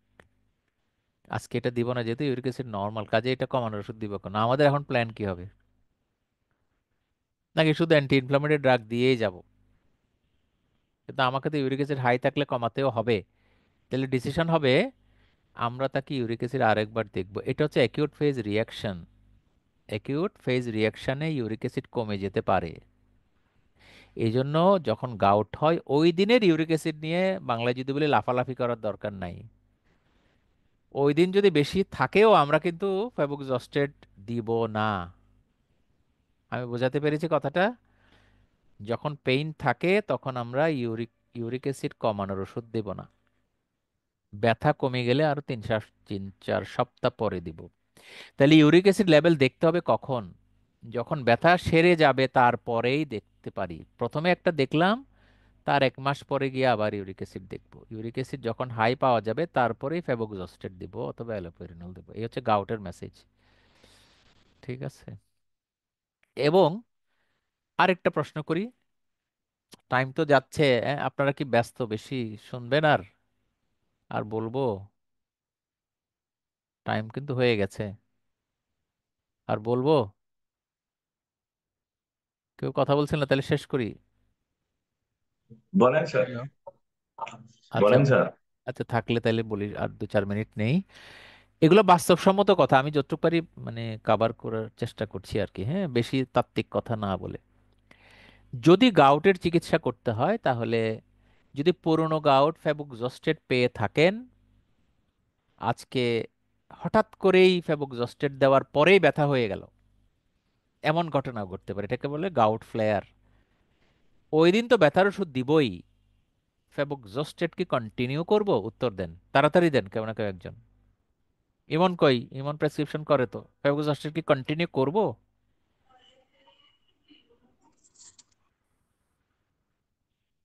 কি মনে হয়? করব না করব করব। না না, এটাই জানার বিষয়। আমরা তো সাধারণত ড্রাগে কোনো ক্ষতি করছে শুনলেই ড্রাগ বন্ধ করে দেওয়ার কথা ভাবি। এই ক্ষেত্রে ব্যাপারটা হচ্ছে, যার গাউট ফ্লেয়ার হয়ে গেছে, ওটা ফেবুক্সোস্টেট দিলে আবার ফ্লেয়ার হবে না ইমিডিয়েট, মানে ইমিডিয়েট ফ্লেয়ার আর হবে না। আর আমরা ফেবুক্সোস্টেট দিচ্ছি তো ইউরিক অ্যাসিড কমানোর জন্য, কাজেই ফেবুক্সোস্টেট বন্ধ করতে হবে না, বরং তাকে ব্যথার ওষুধ হয়তো 1 মাস লাগলে 1 মাস চালু করব আর কি। এই হচ্ছে একটা মেসেজ। আরেকটা মেসেজ হলো, যাদেরকে আমরা গাউটের ফেবুক্সোস্টেট শুরু করব, তখন মাথায় রাখতে হবে যে আগামী হয়তো কিছুদিনের পরে আবার জয়েন্ট পেন শুরু হয়ে যেতে পারে। সেই জন্য বলা হয় এই ফেবুক্সোস্টেট বা অ্যালোপুরিনলের সাথে সাথে একটা প্রোফাইলেকটিক হিসাবে এনএসএইডের কথা রুগীকে বলা নয়, লিখে দেওয়া একেবারে প্রেসক্রিপশনে। হঠাৎ করে যেন ব্যথা ওঠে উনি বেশি কাতর হয়ে না যান। তাহলে কিছু বোধহয় নতুন কথা শিখলাম মনে হলো গাউট নিয়ে, হ্যাঁ, যদি আগে না শুনে থাকেন আর কি। এই ভিডিওটা দেখে কি মনে হয় একটু দেখি তো। কি এটা? এ- এটা কি? এটা কি ডায়াগনোসিস? তাড়াতাড়ি। Sir trigger finger. Very right. কি চিকিৎসা ট্রিগার ফিঙ্গারের? স্যার ট্রিগার যে ফিঙ্গার এমনি একটা কত হলে এমনি এমনি ভালো হয়ে যেতে পারে কিছু না করে। স্যার দুই যে নম্বর হচ্ছে ইন্টারআর্টিকুলার লোকাল স্টেরয়েডস, স্টেরয়েড, স্টেরয়েড, হ্যাঁ। Local steroids. তাহলে জিপি আপনারা কারা কোনোদিন দিয়েছেন ট্রিগার ফিঙ্গার ইনজেকশন? না দিলে শিখে নেবেন। এগুলো রেফার করতে তো চিন্তা করবেন কেন? নন ডায়াবেটিক পেশেন্ট যদি হয়, এই হয়, কমপ্লিকেশন না, এগুলো ছোট্ট কাজ, টাকা রোজগার হবে ভালো। এটা বিরাট একটা প্রশ্ন। আমি বোধহয় এই প্রশ্নটা আপনাদের দিয়ে রেখেছিলাম, পিডিএফ এ না দেখে থাকলে আসলে আর আলাপ হবে না। এইরকম যদি পেশেন্টের কি ওয়ার্ড হয় আর কি, হ্যাঁ, 48 year female, tension headache anxiety muscle sore সবই আছে, এক্সস্টেড, ডিস্টার্ব স্লিপ, তারপরে গ্লুটিয়াল রিজন, এখানে বিভিন্ন পয়েন্টে পয়েন্টে ব্যথা আছে। এখন কি চিকিৎসা দিবেন? সিবিসি ইএসআর এগুলো নর্মাল, নর্মাল মানে কি?